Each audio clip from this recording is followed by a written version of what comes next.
नमस्कार दोस्तों। Current affairs की जो ये सीरीज हमारी चल रही है, इसी क्रम में आज 23 नवंबर से 29 नवंबर के बीच के जो भी घटनाएं हैं उनके ऊपर चर्चा करेंगे। और जैसे कि पुराने वीडियो आप देख ही रहे हैं, और मुझे लग रहा है कि नंबर ऑफ व्यूअर्स भी लगातार बढ़ रहे हैं। तो ये साफ है कि हम करंट अफेयर्स को सब्जेक्ट के साथ कैसे कनेक्ट करें, एग्जाम का क्या अप्रोच होगा, किस नेचर का क्वेश्चन आ रहे हैं, वो कैसे सब्जेक्ट से कनेक्ट करके उठाए जा रहे हैं, इन सब बातों को लेकर हम ये जो है वो लेक्चर्स तैयार करें।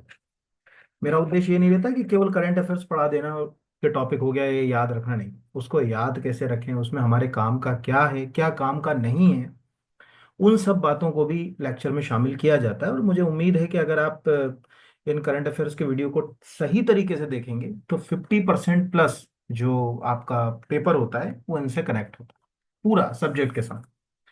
तो चैनल को सब्सक्राइब नहीं किया है तो चैनल को सब्सक्राइब कीजिए। पुराने वीडियो देखने के लिए नीचे जो प्लेलिस्ट होगी इसके साथ, इसी वीडियो के डिस्क्रिप्शन में भी इससे पहले के करंट अफेयर्स के वीडियो जो हैं उनके लिंक्स भी मिल जाएंगे आपको, उनको भी देख सकते हैं। तो चलिए शुरू करते हैं इस वीक के करंट अफेयर्स के टॉपिक्स। अब पहला जो है हमारा मोस्ट इंपॉर्टेंट है, और ये एग्जाम में क्वेश्चन 101% आने वाले क्वेश्चन जो होते हैं उसकी डेफिनेशन में है। संयुक्त राष्ट्र द्वारा 2025 में निम्नलिखित में से किस वर्ष, किसे अंतर्राष्ट्रीय वर्ष घोषित नहीं किया गया, मतलब जो इंटरनेशनल ईयर है वो कौन सा है।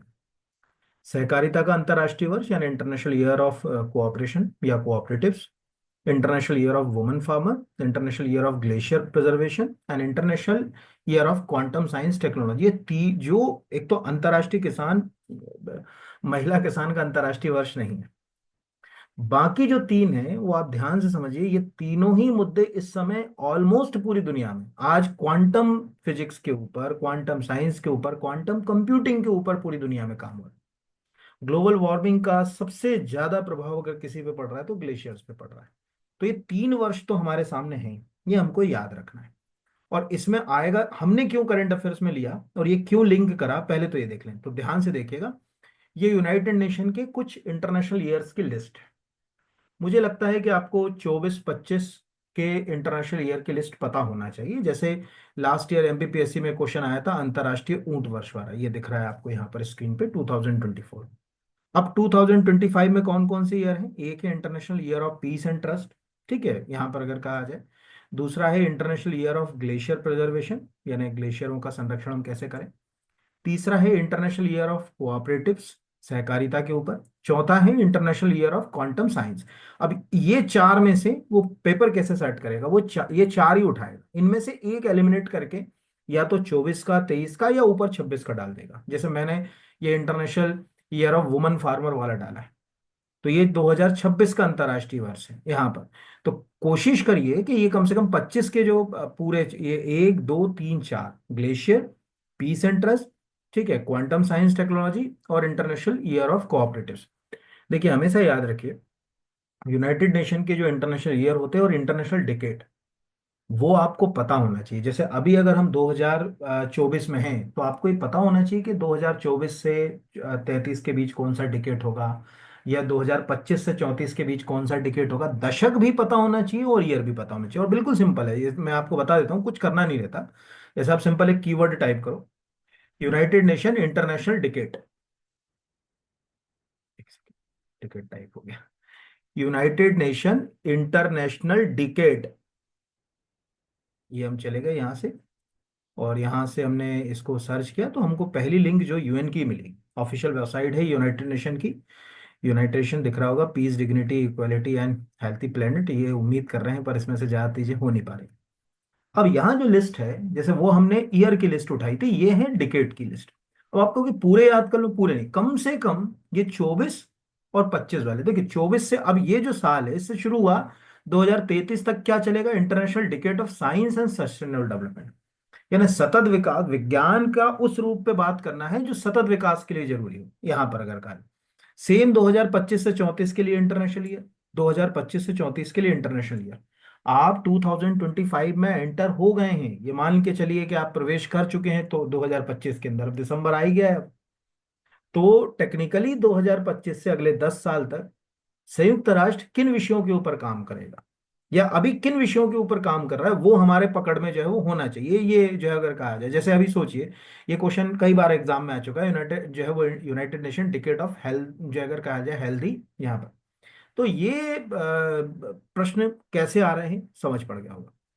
चलिए दूसरे क्वेश्चन की ओर बढ़ते हैं। हाँ अच्छा, ये भी मैं बता दूं कि मैंने ये प्रश्न करंट अफेयर से कैसे कनेक्ट किया।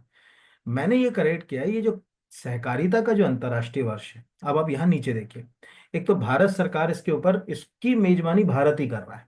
देखा ना, प्रधानमंत्री 25 नवंबर को अंतर्राष्ट्रीय सहकारिता गठबंधन के वैश्विक सहकारिता सम्मेलन का उद्घाटन करेंगे। अब वो लिख रहे हैं कि प्रधानमंत्री संयुक्त राष्ट्र अंतर्राष्ट्रीय सहकारिता वर्ष 2025 का शुभारंभ करेंगे, है ना। क्योंकि देखो, कोऑपरेटिव मूवमेंट को दुनिया में एक्चुअल सही पहचान तो हमने ही दिलाई ना। आज आप अमूल ले लो, मध्य प्रदेश में सांची ले लो, और भी बहुत सारे ऐसे इंस्टीट्यूशंस हैं जो कोऑपरेटिव मूवमेंट की या सहकारिता की पहचान बने, जिनसे सहकारिता खड़ी हुई। तो उस लिए जो अगर कहा जाए कि यहाँ पर आपको बताया जा रहा है पूरा कि भाई ये हम कर रहे हैं, यहाँ बकायदा आपको देखिए पूरा एक पोस्टर भी सरकार ने जारी किया कि अंतर्राष्ट्रीय सहकारिता सम्मेलन 2024। अच्छा ये ध्यान रखना, अंतर्राष्ट्रीय सहकारिता सम्मेलन 2024 कहाँ हुआ, तो दिल्ली। बट अंतर्राष्ट्रीय सहकारिता वर्ष कब है, तो 2025। इसमें क्लैश मत कर देना, कॉपी में अलग से स्टार बना के ये बात लिखना, नहीं तो गड़बड़ हो जाएगी एग्जाम में। 24 और 25 क्लैश हो जाएंगे, ये ध्यान रखना। और ऑलमोस्ट ये 2024-25 यानी अभी कोऑपरेटिव मूवमेंट के ऊपर हर स्टेट अपने तरीके से काम करेगी। आप में से शायद बहुत कम लोगों को ये पता होगा कि और मैं तो समझता हूँ शायद सबको ही पता हो, अब ये डिपेंड करता है कि आप कितना अवेयर। 2023 में मध्य प्रदेश ने अपनी नई सहकारिता नीति बनाई। कभी आप पढ़िए, उसमें कुछ नहीं करना है, सिंपल कीवर्ड टाइप करिएगा मध्य प्रदेश सहकारिता नीति 2023, इंटरनेट पे मिल जाएगी। उसमें सहकारिता के जो 7 पिलर्स होते हैं, यानी सहकारिता एग्जैक्टली 7 अगर कहा जाए उसके उद्देश्य हैं, जिनके ऊपर ऑब्जेक्ट्स हैं, जिन पे सहकारिता काम करती है, उसको और कैसे बेहतर किया जाए, ये मध्य प्रदेश सरकार अब जो है वो बात कर रही है। तो मुझे लगता है कि ये क्वेश्चन आपको दो तरह से लिंक हो सकता है, क्योंकि इंडिया का बड़ा कंट्रीब्यूशन है, और दूसरा जो है वो अगर कहा जाए हमारे यहाँ जो है वो सम्मेलन में। अगला ये जो क्वेश्चन है ना, ये मान के चलिए कि आपको अगले 1 साल तक ये फिगर काम आने वाला है, पूरे 1 साल तक, है ना। तो अभी क्योंकि क्या हुआ ना, जो बेसिक एनिमल हस्बेंड्री स्टेटिस्टिक है वो अभी जारी हुई है। तो पहला प्रश्न है कि 2023-24 में उत्तर प्रदेश राजस्थान के बाद दूध का सबसे अधिक उत्पादन मध्य प्रदेश राज्य में हो, बिल्कुल सही। 2023-24 में अंडे का सबसे अधिक उत्पादन आंध्र प्रदेश राज्य में हो, ये भी सही। 2023-24 में मांस का सबसे अधिक उत्पादन उत्तर प्रदेश में हो, ये गलत है। मांस का सबसे अधिक उत्पादन हुआ है वेस्ट बंगाल में, ठीक है, अभी मैं बताऊंगा अभी आपको। और 2023-24 में ऊन का सबसे अधिक उत्पादन राजस्थान राज्य में हुआ। अब एक तो ये वन लाइन फैक्ट हो गए, सबसे अधिक उत्पादक वाले राज्य पता चल गए, जैसे अंडे का आपको पता चल गया आंध्रा हो गया, मांस का पता चल गया वेस्ट बंगाल हो गया, ऊन का पता चल गया राजस्थान हो गया, दूध का पता चल गया उत्तर प्रदेश हो गया। ये वन लाइन फैक्ट में काम आएंगे, लेकिन थोड़ा अंदर भी जाना पड़ेगा। तो मैंने इसको, एक तो यहां पर मैंने ये लगाया कि मध्य प्रदेश सरकार ने भी इस इनिशिएटिव पे अपनी तारीफ करी, कि ये लिखा हुआ है ना कि पशुपालन और डेयरी मंत्री लखन पटेल ने बताया कि भारत में दुग्ध उत्पादन में मध्य प्रदेश तीसरे स्थान पर है। ठीक है, प्रदेश में 591 लाख किलोग्राम प्रतिदिन दूध का उत्पादन होता है, और मध्य प्रदेश में जो प्रति व्यक्ति दूध जो है वो उपलब्धता है 644 ग्राम प्रतिदिन है, जो भारत से ज्यादा है। मतलब हमारा जो ओवरऑल नेशनल एवरेज है 459 ग्राम, उससे ज्यादा है। यानी हमारे मध्य प्रदेश को, लोगों को इंडिया के रिस्पेक्ट में ज्यादा दूध जो है वो प्राप्त हो रहा है। ये आंकड़ा उन्होंने लगाया। अब एक तो ये है, हमको समझ पड़ रहा है सरकार बहुत काम कर रही है। एक हमने इसकी पूरी की पूरी फाइल, अब 30 पेज की ये फाइल है। आप सोचोगे सर ये फाइल मुझे शेयर कर दो, ये तो मिल जाती है इंटरनेट पे, आप ढूंढोगे तो कहीं, कोई बड़ी मेहनत नहीं। बट मेरा ये मानना है, क्या 30 पेज हमारे काम के हैं? हमारे काम के 2-3 पेज हैं, और उनमें से भी कीवर्ड वाले क्वेश्चंस।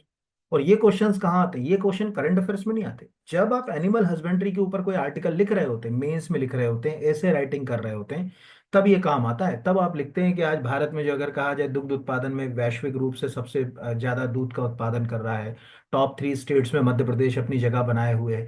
ये आंकड़े वो पेपर सेटर के कहाँ यार, ये बात बढ़िया बताई इसने। तब ये काम आती हैं चीजें। तो कैसे काम आती हैं, तो थोड़ा सा हम नीचे चले जाए, पूरे आंकड़े नहीं लेंगे।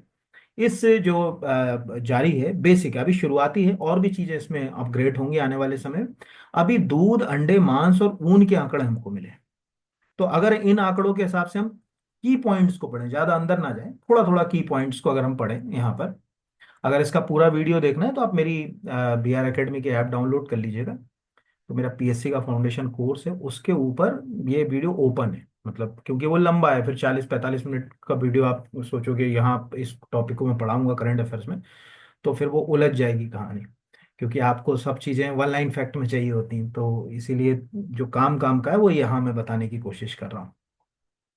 अब पहले तो आपको यहाँ पर ये चीज़ साफ समझ पड़ रही होगी कि 2023 24 के जो आंकड़े हैं, उन आंकड़ों में ये स्पष्ट है कि कोई ऐसा सेक्टर नहीं है जहां जो है वो अगर कहा जाए नकारात्मक वृद्धि देखी गई। ऑलमोस्ट सब में जो है अगर कहा जाए आपको पॉजिटिव ग्रोथ रेट दिख रही है, किसी में 3.78 है, किसी में कुछ। ओवरऑल में हम देखें कि सबसे ज्यादा हमको जो ग्रोथ रेट दिख रही है वो 4.95% है मीट में, यानी मांस के उत्पादन पिछले वर्ष की तुलना में काफी बढ़ गया। इसके पीछे का एक कारण ये भी है, एक तो कोल्ड स्टोरेज भी हमारे पास ठीक सिस्टम काम कर रहा है, मांस का निर्यात भी हम काफी करने लगे, हमारे देश से एक्सपोर्ट भी बहुत होता है यहाँ पर। ठीक है, और फिर उसके बाद इसके जस्ट बाद जो दूसरा हमारे लिए इम्पोर्टेंट फिगर है वो है मिल्क। मिल्क का प्रोडक्शन भी लगातार बढ़ रहा है। इसके पीछे का एक कारण है कि हम ऑलमोस्ट जो है वो एनिमल हस्बेंड्री में मतलब जैसे राष्ट्रीय गोकुल मिशन और बहुत सारे अगर कहा जाए ऐसे कार्यक्रम संचालित कर रहे हैं, जिससे दूध का न केवल उत्पादन बढ़े बल्कि फूड प्रोसेसिंग में भी मिल्क प्रोडक्ट अपनी एक रोल प्ले कर सकें, जो अभी मैं बताऊंगा अभी आपको। तो एक तो ये है कि सबसे ज्यादा अगर इनके आंकड़ों के हिसाब से देखें तो हमको दिख रहा है कि यार सबसे ज्यादा जो हमारे पास आंकड़े हैं वो साफ है कि भाई मांस और मांस के बाद दूध। बाकी में भी ऑलमोस्ट अगर कहा जाए यहाँ पर फिगर ठीक ठाक है, हम ये कह सकते हैं। वूल का उत्पादन सबसे कम परसेंट में बढ़ा, और अगर इसी तरीके की गति रही तो हो सकता है कि नेगेटिव में चला जाए। इसके पीछे का कारण आप खुद दिमाग लगाओ। दूध तो हम सिंथेटिक तो खैर आजकल यूज बनाए नहीं लगे, लोग बाग यूरिया से भी बना रहे हैं, लेकिन हम ऊन ऑलमोस्ट अगर कहा जाए सिंथेटिक जो है वो वूल का इस्तेमाल बहुत ज्यादा करने लगे। अब नेचुरल वूल क्या होता है, हम भेड़ से प्राप्त करते हैं, बकरियों से भी प्राप्त करते हैं, जैसे आप कश्मीर वैली चले जाओ वहाँ पश्मीना, हिमाचल वैली चले जाओ वहाँ पे गद्दी नाम की जो बकरी की प्रजाति है।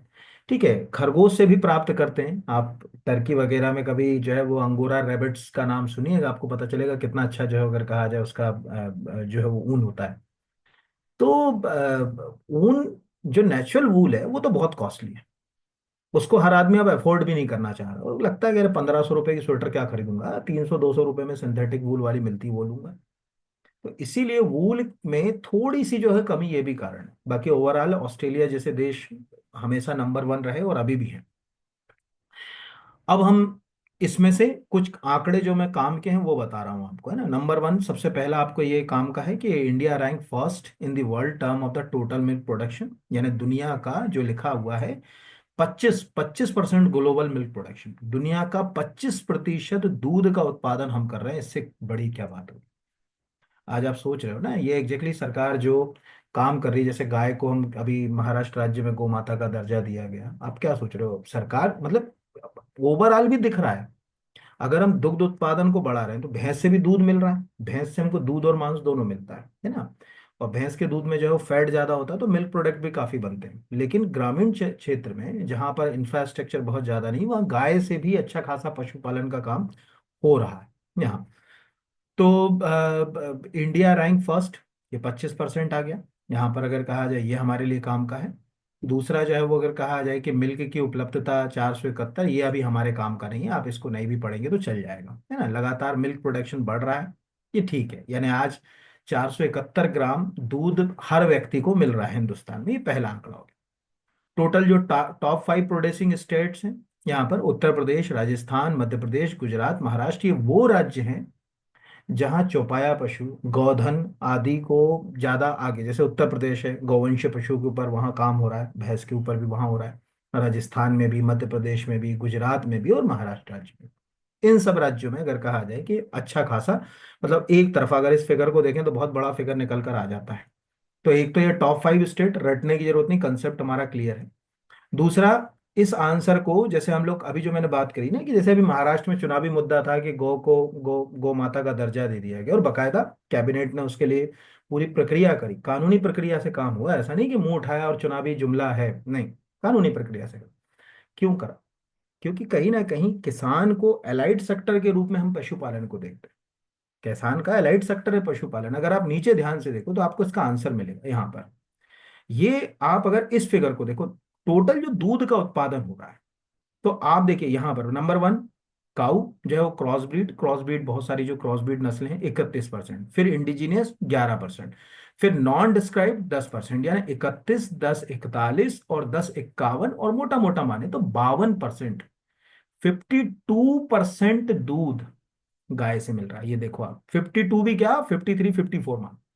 और बफेलो वाला जो फिगर है यहाँ पर, अगर इसको जोड़ोगे तो मतलब दुग्ध उत्पादन में गाय का जो योगदान है आज भी सबसे ज्यादा है। ये आपको ये फिगर कुछ खुद बता रहा है, ये नहीं बता रहा है कि जो है वो हम से बात कर रहे हैं, फिगर ये बता रहा है। तो इसीलिए भी ये है। और पशुपालन ऑलमोस्ट हम बहुत अच्छे से जानते हैं कि एग्रीकल्चर की डेफिनेशन में आता है पशुपालन, लेकिन किसी शहरी क्षेत्र से, ये याद रखना, मध्य प्रदेश के रिस्पेक्ट में समझा रहा हूँ, किसी शहरी क्षेत्र से अगर 5 किलोमीटर के बाहर अगर आप पशुपालन कर रहे हो, मत्स्य पालन कर रहे हो, कुक्कुट पालन कर रहे हो, तो वो जो है वो आएगा आपके कृषि की डेफिनेशन। शहर के बीच में आपने अगर कहा जाए एक डेयरी लगा ली, एक पोएट्री फार्म खोल ली, आप एग्रीकल्चर या फार्मर्स की डेफिनेशन में काउंट नहीं होगे, व्यवसाय की डेफिनेशन में आ जाएगा। और उसी के अनुरूप जो है टैक्स देना पड़ेगा। अगर आपका कोई दोस्त पटवारी हो, तहसीलदार हो, तो पूछिए, वो बताएगा आप। According to Madhya Pradesh land revenue code 1959, ये साफ है कि मध्य प्रदेश भू राजस्व संहिता, देखिए मैं दिखाता हूँ, कुछ चीजें ऐसी हैं जो एग्जाम में कभी नहीं आती, लेकिन आपको नॉलेज के लिए जो है वो चीजें पता होना चाहिए। Madhya Pradesh land revenue code, M,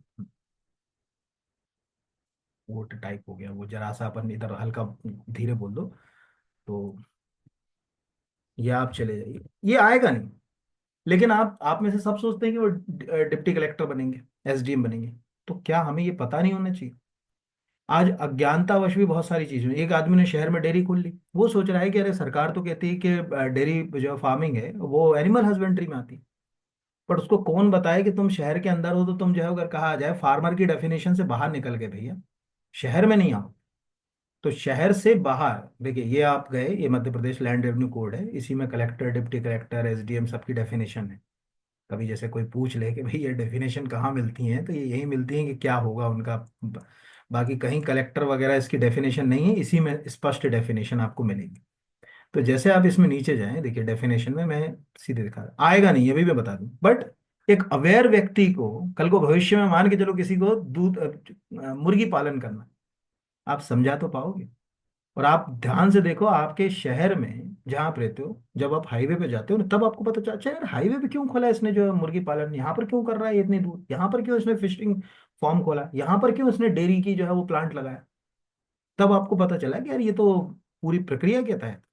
तो अगर आप इसमें जाएं, जैसे ये देखिए कृषि, अब कृषि के नीचे जो है अगर कहा जाए, पांचवी डेफिनेशन क्या बोलती है, नगरीय क्षेत्रों के उपांत सीमा से 5 किलोमीटर से अधिक की दूरी पर स्थित किसी क्षेत्र में कुक्कुट पालन, मछली पालन, पशु पालन के लिए भूमि का उपयोग। ठीक है, the use of land for the poultry, fishing, animal husbandry in the area situated more than 5 kilometre away from the जो है वो पेरिफेरल ऑफ अर्बन एरियाज। तो ये आप याद रखिए। अब आपको समझ पड़ गया होगा ना, मतलब कि मतलब देखो क्या है, चीजें समझ में आती हैं तो चीजें बेहतर होती हैं, नहीं आती तो गाड़ी चली रही। तो समझ पड़ गया कि दुग्ध उत्पादन में हम नंबर वन है, मध्य प्रदेश नंबर तीन पर है। राष्ट्रीय औसत से ज्यादा दूध हमारे मध्य प्रदेश को मिल रहा है, मतलब प्रति व्यक्ति को यहाँ पर। एग में हम जाएं, एग के लिए यहाँ पर स्क्रीन पे दिख रहा है, अब ये कितने बिलियन एग में, कभी ये एलियन बिलियन वाले फिगर नहीं आते कि कितने बिलियन एग हुए, है ना, ये कभी आंकड़े नहीं आते। तो आप इसको तो अभी दिमाग नहीं लगाए। बट यहाँ पर दिख रहा है कि India rank second the world term of the total egg production, यानी दुनिया में जो अंडे का उत्पादन है हम दूसरे नंबर पे आते हैं। टॉप 5 स्टेट्स में आंध्रा, तमिलनाडु, तेलंगाना, वेस्ट बंगाल, कर्नाटका, साउथ की स्टेट्स हैं ऑलमोस्ट पूरी, ज्यादातर अगर कहा जाए। तो उसमें आप देख रहे हो कि मध्य प्रदेश कहीं कोई अपनी पोजीशन नहीं बना पाया पांच टॉप 5 में, है ना। तो ये हमारे लिए काम का नहीं, इतना ही, मतलब बस इतना ही हमारे लिए काम का था। और यहाँ दिख भी रहा है कि आंकड़े में मध्य प्रदेश मतलब अब टॉप पोजीशन स्टेट्स में अपनी कभी जगह नहीं बना पा रहा। फिर आता है मीट, मीट में दिख रहा है इंडिया रैंक फिफ्थ। फिफ्थ क्यों? चीन, यूएसए, ब्राजील, रशिया, एक्चुअल ये एक तो देखिए ज्यादा जो टेम्परेट क्लाइमेट्स हैं, ठंडे जो अगर कहा जाए जो देश होते हैं, उष्ण कटिबंधीय की जगह उपोष्ण कटिबंधीय जिनको कहा जाता है, वहां पर एक तो मीट का प्रयोग ज्यादा होता है। है ना, नंबर वन। दूसरा कि जहाँ अच्छे ग्रास लैंड्स हैं, जैसे आप ब्राजील चले जाओगे, ठीक है, वहां भी अच्छे ग्रास लैंड्स हैं। आप अमेरिका चले जाओगे ना, प्रेरी ग्रास लैंड, वहाँ जो है वो अगर कहा जाए पशुपालन एक बड़ी जो है वो अगर कहा जाए उद्योग के रूप में उभरता है। तो ओवरऑल आपको ये समझ पड़ गया कि मीट में हम फिफ्थ नंबर पे हैं। टॉप प्रोड्यूसिंग स्टेट्स में हम अपनी स्टैंड नहीं बना पा रहे हैं। मध्य प्रदेश है ना, वेस्ट बंगाल, उत्तर प्रदेश, महाराष्ट्र, ये हमको समझ पड़ गया कि मीट में कहाँ है क्या है। ठीक है, और मीट में भी सबसे ज्यादा काय से मिल रहा है, ठीक है, अगर कहा जाए कुक्कुट पालन यानी मुर्गी से।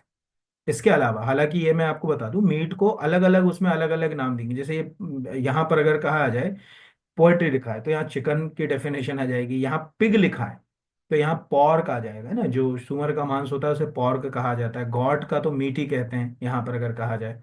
ठीक है, गाय का जो होता है उसको बीफ कहा जाता है। ऐसे अलग अलग नाम होते हैं उनके। ओवरऑल सामान्य मांस को फ्लैश बोलते हैं। तो ये आपको आंकड़ा है।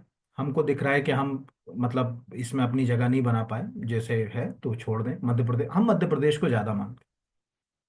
और टोटल अगर कहा जाए यहाँ पर जो अगर कहा जाए कि वूल प्रोडक्शन में है, तो वूल में राजस्थान, जम्मू कश्मीर, गुजरात, महाराष्ट्र, हिमाचल प्रदेश, वो राज्य जहाँ बकरियां और भेड़ें पाली जाती है ना, वहां पर आपको वूल का प्रोडक्शन अच्छा खासा जो है वो ठीक ठाक मिलेगा। इसमें भी हमको समझ पड़ रहा है कि यार मध्य प्रदेश कहीं स्टैंड नहीं कर रहा। लेकिन हमें ये दिख रहा है कि ये जो वूल है यहाँ पर, इस वूल के प्रोडक्शन में कभी हम नेगेटिव में हैं, कभी हम पॉजिटिव में। उसके पीछे का कारण जो मैंने अभी मतलब थोड़ी देर पहले ही आपको बता दिया कि आर्टिफिशियल वूल, मतलब या कृत्रिम जो अगर कहा जाए ऊन, इस समय सब सिंथेटिक। आप जब पॉलीमर्स का उपयोग करते हो, कभी एनसीईआरटी की 11th क्लास की एक बुक है, उसमें पॉलीमर्स का पूरा एक आर्टिकल है, तो उसको जब आप पढ़ोगे तो उसमें आपको पता चलेगा कि अब तो एक से एक तरह के अगर कहा जाए आर्टिफिशियल वूल जो है वो इस्तेमाल हो रहा है। बहुत सारे जो अगर कहा जाए कि इस्तेमाल हो रहा है। और इसमें एक्रेलिक से बना हुआ आर्टिफिशियल वूल सबसे ज्यादा इस्तेमाल होता है। ठीक है, कभी आप इंटरनेट पे टाइप करिएगा एक्रेलिक वूल, मैं दिखाता हूँ आपको। कह रहे सर हमने तो ये पहन के बैठे हुए हैं अभी ठंड में, हमें मालूम ही नहीं कि ये जो है अगर कहा जाए कि आर्टिफिशियल जो है वो वूल के रूप में इसको जाना जाता है। ठीक है, ये एक्रेलिक वूल, ये देखिए एक्रेलिक वूल। हम फैब्रिक कर लेते हैं तो हमको फोटो मिल जाएंगी। ये जो एक्रेलिक है, स्क्रीन पे जो फोटो आ रही है, ये एक सिंथेटिक वूल के रूप में इस्तेमाल होता है। ये एक्रेलिक है और सिंथेटिक है। अब आप खुद दिमाग लगाओ, आपने इस तरह का ऊन ऑलमोस्ट सभी ने अभी पहना होगा। ये सिंथेटिक है, बहुत सस्ता होता है, मतलब 100-200 रुपए में आपको पूरा कपड़ा मिल जाएगा। जहां तक कि आजकल आपने देखा होगा ना, ऐसे ब्लेजर वगैरह भी आने लगे, 1000-1500 रुपए में पूरा ब्लेजर तैयार हो जाता है रेडीमेड। कैसे होता है? ये सब एक्रिलिक से बना हुआ है, नेचुरल वूल थोड़ी है ये कोई। तो अगर आप यहाँ पर ये एक सिंपल जो है वो अगर कहा जाए व्हाट इज सिंथेटिक वूल, अगर आप टाइप करोगे तो उसमें सबसे जो इंपॉर्टेंट वूल है वो एक्रेलिक ही है। यहाँ पर अगर कहा जाए, इसमें कहीं आप जिसे नीचे नाम पर जाओगे, बहुत सारे हैं। पॉलिएस्टर ये लिखा ना, artificial wool is usually made in polyester and acrylic fibre. ठीक है, polyester is a synthetic fibre, ये यहाँ पर है ये। ऐसे जो अगर कहा जाए कि आपको कई जो है वो है ना, what is acrylic and synthetic yarn, what is mat. ठीक है, यहाँ तो अब आपके दिमाग में आ गया कि जब ये सस्ता पड़ रहा है तो फिर हम नेचुरली क्यों जो है वो इतना खर्चा करें। इसीलिए ये जो है वो वूल के प्रोडक्शन में आप ध्यान से देखो ना, 17-18 में नेगेटिव, फिर नेगेटिव, फिर नेगेटिव, फिर नेगेटिव, ये है। तो इस तरह से ये वाली फाइल मतलब अगर पूरी पढ़ना हो तो आप वहां देख लेना। अदरवाइज जो काम का था वो तो मैंने आपको अभी बता ही दिया कि हम जो है वो दुनिया में जो ओवरऑल जो पशु हैं उसमें नंबर वन की स्थिति पर हैं। दुग्ध उत्पादन में हम नंबर वन की स्थिति पर हैं। ये अच्छी बात है। मतलब कभी जैसे कोई दुनिया में अगर ग्लोबल सिनेरियो में भी पूछता है तो हम ये आंसर जो है वो कर सकते हैं। बाकी आप अपने स्तर पर इसको यहाँ से खुद भी डाउनलोड कर सकते हैं कीवर्ड टाइप करके, जो अभी मैंने बताया यहाँ पर, है ना। अब प्रश्न क्या आएगा? India is the largest population of live stock, है ना। यहाँ पर चौपाया पशु है, पशुधन के मामले में दुनिया में सबसे ज्यादा पशुधन जो है वो अगर कहा जाए हमारे पास है। और उसमें भी सबसे ज्यादा गौवंशीय, जो कैटल लिखा है एग्जैक्टली गौवंशीय चौपाया पशुओं के लिए होता है। कैटल वर्ड लिखा हुआ है तो गौवंशीय चौपाया पशुओं के लिए बफेलो, गॉट और शिप। ये हो गया बस खत्म। बाकी तो अभी हम पढ़ ही चुके हैं। तो अब अगले क्वेश्चन की ओर बढ़ते हैं। तो ये मैंने आपको दो क्वेश्चन इसी से लिंक करके पूछे, और इसी में फिर मैंने नीचे एक क्वेश्चन और बनाया। तो अब ये क्वेश्चन मुझे बताने की जरूरत नहीं है, आपको खुद समझ पड़ गया होगा कि प्रश्न ऐसा पूछेगा। कि भाई जैसे आपसे इनमें से कौन सा कथन है ये पूछ लेगा, या कहाँ हम स्टैंड कर रहे हैं ये पूछ लेगा। उसके ऊपर विश्व में अंडों का सबसे बड़ा उत्पादक देश भारत, भारत में होता है। मांस का सबसे ज्यादा जो अगर कहा जाए 5वें स्थान पर है। ऐसे क्वेश्चन पूछे। अब आता है भारत के विदेशी मुद्रा भंडार में 1998 के बाद सबसे बड़ी गिरावट देखी। अभी एक न्यूज में जबरदस्त चल रहा है, जो हमारा फॉरेन एक्सचेंज रिजर्व है वो बहुत गिर गया अभी कुछ दिनों में। तो पहला तो 98 क्यों लिखा है ये ध्यान रखिए कि जो फॉरेन एक्सचेंज रिजर्व है उसका रिकॉर्ड मेंटेन करना, और आम आदमी को फॉरेन एक्सचेंज रिजर्व के रिकॉर्ड बताने की शुरुआत 1998 से हुई। ये आप याद रखिएगा। मतलब अगर आप आरबीआई की वेबसाइट को फॉलो करें और फॉरेन एक्सचेंज रिजर्व के आंकड़ों की सबसे लास्ट फाइल के ऊपर जाए तो वो 98 की मिलेगी। ये यूनिक क्वेश्चन जो आपको गाइड में नहीं मिलेगा। ये इकोनॉमिक्स का क्वेश्चन हो गया, स्टैटिक क्वेश्चन है, आपको उसके साथ याद रखना। तो अब ये बता रहा है कि भाई आज हम जैसे Indian foreign exchange reserve RBI की वेबसाइट से आप फॉलो करें तो आपको पता चलेगा 98 का पहला फिगर मिलेगा। तो चूंकि वो बोल रहा है कि 98 के बाद सबसे, यानी जो हमारे पास 98 से अब तक जो फिगर्स हम लेके आ रहे हैं ना, उनमें अगर जो गिरावटें देखी गई, सबसे ज्यादा डिक्लाइन कब हुआ, वो सबसे ज्यादा उसमें डाउनफॉल कब आया, तो वो अभी 2024 में नवंबर में आया। अब प्रश्न या तो यही पूछ लेगा वो आपसे कि भारतीय विदेशी जो मुद्रा भंडार है यानी फॉरेन जो रिजर्व है हमारा, उसके रिकॉर्ड हम कब से मैनेज कर रहे हैं, कब से उसको डाल रहे हैं। तो आंसर इज 1998। क्या चीजें उसमें हैं? तो पहला है फॉरेन करेंसी एसेट। अब डॉलर वर्ड यूज नहीं करेंगे ना, यहां पर वर्ड आएगा फॉरेन करेंसी एसेट, उसी में डॉलर आ जाएगा। नहीं तो आप सोचोगे डॉलर अलग से, इसलिए मैंने डॉलर को गलत किया, क्योंकि वहां जो डेफिनेशन है उसमें फॉरेन करेंसी एसेट वर्ड आ रहा है। दूसरा है special drawing right. Special drawing right का कंसेप्ट समझिए। पहले देखो फॉरेन करेंसी एसेट में जितनी भी फॉरेन करेंसी हम अपने पास रखते हैं वो उसका वो आ गया। दूसरा है विशेष आहरण अधिकार। एक्चुअली क्या हुआ, आईएमएफ जो है इंटरनेशनल मॉनेटरी फंड ने 1969 में स्पेशल ड्राइंग राइट के कंसेप्ट को इंट्रोड्यूस किया था। अब हुआ क्या 1969 में उनको लगा यार हमारे इतने सारे मेंबर कंट्री, कभी ना कभी इनको जो है अगर कहा जाए कि पैसे की जरूरत पड़ती है। तो जैसे याद है ना कि महिलाएं कॉलोनी में बीसी करती हैं, हर महीने पैसा जमा करती हैं, किसी एक का नंबर आ जाता है, वो पैसा उसको मिल जाता है, तो यूटिलाइज होता है। तो आईएमएफ ने कहा कि एक काम करते हैं, हम एक करेंसी बास्केट बना देते हैं, कुछ करेंसी रख लेते हैं, इसमें अभी 5 करेंसी है ना। आज की स्थिति में अगर आप एसडीआर करेंसी बास्केट टाइप करोगे तो मिल जाएंगे आपको इंटरनेट पे। इनमें हर देश अपना कुछ कंट्रीब्यूट करेगा। जितना कंट्रीब्यूट करेगा आईएमएफ में उसकी वोटिंग का जो पावर होगा, ये अगर कहा जाए वो उतनी है ना यहाँ पर। और उसमें कंट्रीब्यूट करेगा तो दो लोग जो है वो अगर कहा जाए आईएमएफ में उसकी ओर से बात रखेंगे। एक किसी भी देश का फाइनेंस मिनिस्टर जो as a governor role play करेगा, और एक अगर कहा जाए कि किसी भी देश का अगर कहा जाए जो सेंट्रल बैंक है, जैसे हमारे यहाँ रिजर्व बैंक है, तो उसका गवर्नर जो कि एक प्रॉक्सी गवर्नर की तरह रोल करेगा। जैसे अगर कहा जाए इंडिया का देखेंगे तो आपको ये मैं दिखा भी दूँ। तीसरा है गोल्ड। यहाँ पर अगर कहा जाए ये तीन तो यहाँ पर दिख रहे हैं, और चौथा ये है रिजर्व पोजीशन इन आईएमएफ। आपकी टोटल रिजर्व पोजीशन जो है वो आईएमएफ में जो है वो कितनी है। तो आज हमें दिखा कि हमारा जो फॉरेन रिजर्व है उसके अंदर 4 हिस्से हैं। फॉरेन करेंसी एसेट है उसमें, गोल्ड है, एसडीआर है, और foreign position sorry reserve position है आईएमएफ। अब इसको अगर हमको देखना हो तो जैसे अगर कहा जाए सिंपल कीवर्ड करें, इंडियन फॉरेन रिजर्व आरबीआई, ये हम चले गए इंडियन फॉरेन रिजर्व आरबीआई। ये हर हिंदुस्तानी देख सकता है आरबीआई की वेबसाइट पे ना, कोई आरबीआई मना नहीं करती कि तुम मेरी वेबसाइट से नहीं दिख सकते। या हम आरबीआई पे गए, 29 नवंबर के लेटेस्ट आंकड़े हैं हमारे सामने, एक फाइल डली हुई है आरबीआई की ओर से। स्क्रीन पे गए, थोड़ा जूम करा, हमें दिखा कि आज की स्थिति में भारत के पास $586 बिलियन, ये मिलियन में लिखा है, मैंने इसको 47 को पॉइंट में ले गया तो मिलियन की जगह बिलियन हो गया। काफी गिरावट हुई है तो दिख रहा है अभी आपको माइनस में जा रहा है बहुत। तो टोटल हमारा जो है वो अगर कहा जाए कि दिख रहा है स्क्रीन वाइज जो है वो यहाँ पर कि 4 हिस्से हैं, foreign currency asset, gold, SDR और रिजर्व पोजीशन। इसमें सबसे ज्यादा अगर कहा जाए कि जो माइनस में चला गया वो ये चला गया एसडीआर और रिजर्व पोजीशन, बाकी तो हमारा ठीक ठाक। और सबसे ज्यादा फॉरेन करेंसी एसेट के रूप में हम जो है वो इसको रखे हुए हैं। इस तरह से आपको ये समझ पड़ गया कि 4 चीजें होती हैं। और एसडीआर में हम जो है वो पैसा डालते हैं तो है, लेकिन वो हमारे रुपए में हमको नहीं मिलता। एसडीआर बास्केट अगर कहा जाए, एसडीआर करेंसी बास्केट ऐसे आप टाइप करोगे तो आपको वो करेंसीज जो अगर कहा जाए तो ये हम खुद ऑफिशियल वेबसाइट पर एंटर हुए आईएमएफ की। इसलिए मैं कहता हूँ ना, मेरा करंट अफेयर्स आपको थोड़ा अलग अजीब मिलेगा, मतलब मैं वैसे वन लाइन फैक्ट तो मैं पढ़ा नहीं सकता।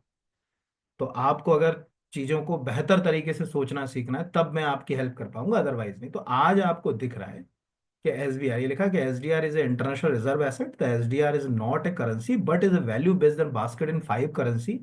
अमेरिका का डॉलर है, यूरो है, चाइनीज करेंसी है, जापानी येन है और ब्रिटिश पाउंड है। ये पांच करेंसियों को एसडीआर की बास्केट में डाला गया, ये ध्यान रखिएगा।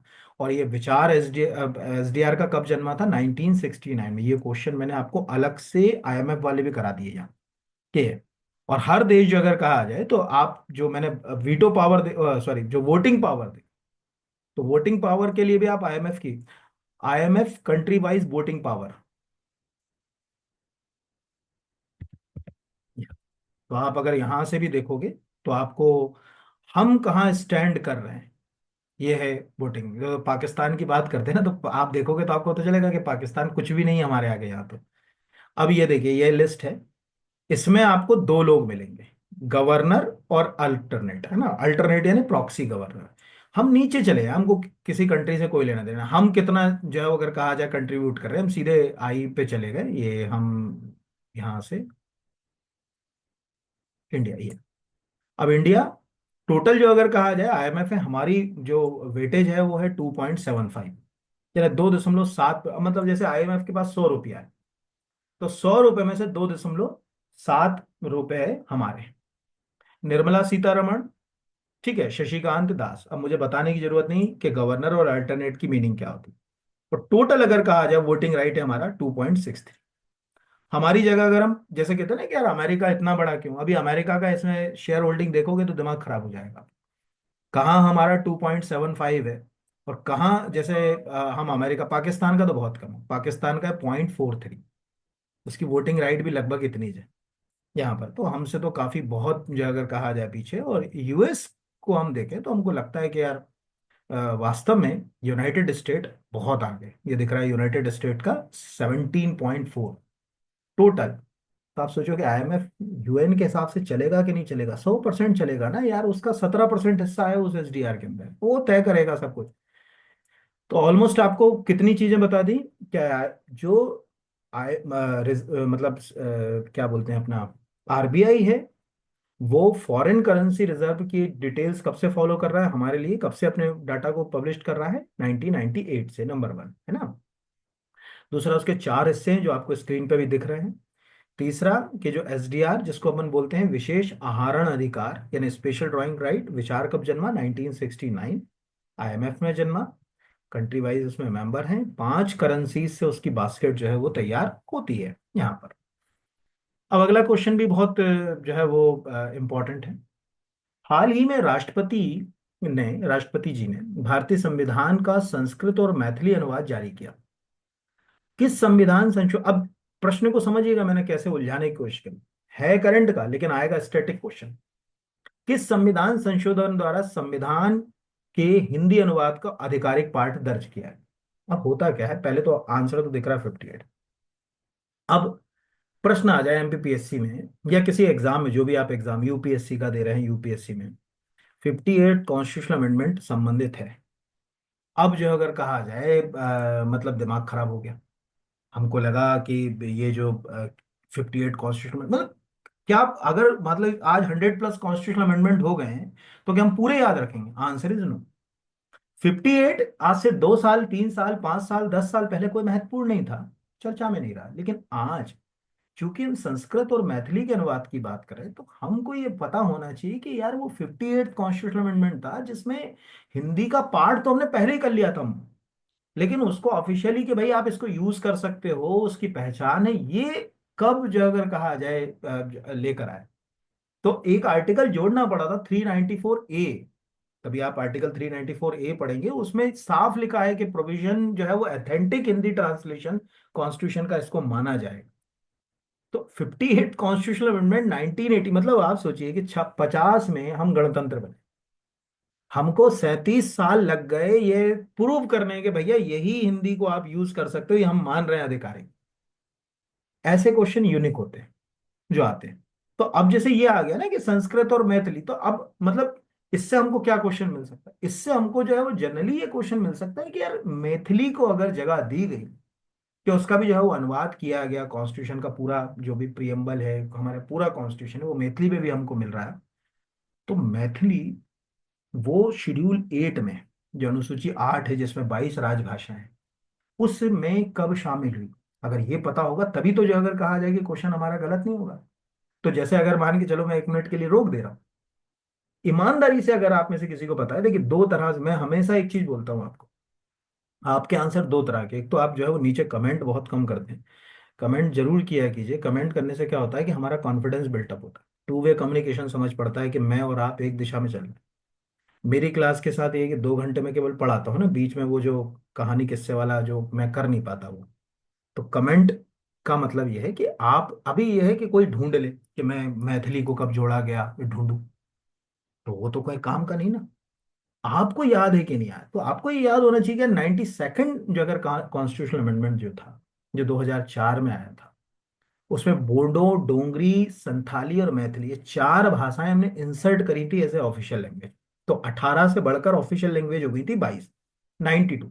अब आप सोचिए, आप करंट अफेयर्स पढ़ रहे हैं, आपके 3 क्वेश्चन तैयार हो गए। एक तो संस्कृत और मैथिली का अनुवाद, ये पूछ सकता है कि किस भाषा का जो है वो संविधान का अनुवाद अभी जारी हुआ। दूसरा 58 कॉन्स्टिट्यूशनल अमेंडमेंट एक, और तीसरा 92nd कॉन्स्टिट्यूशनल अमेंडमेंट 2004 में कौन सी 4 भाषाएं जो है वो शेड्यूल 8 में जोड़ी गई थी, बोडो, डोगरी, संथाली और मैथिली। अब प्रश्न कैसे आते हैं, तो एक तो ये मैंने 58 कॉन्स्टिट्यूशनल अमेंडमेंट का ये लगा दिया है ना, वो आप अपने स्तर पर भी ढूंढ के पढ़ सकते हैं।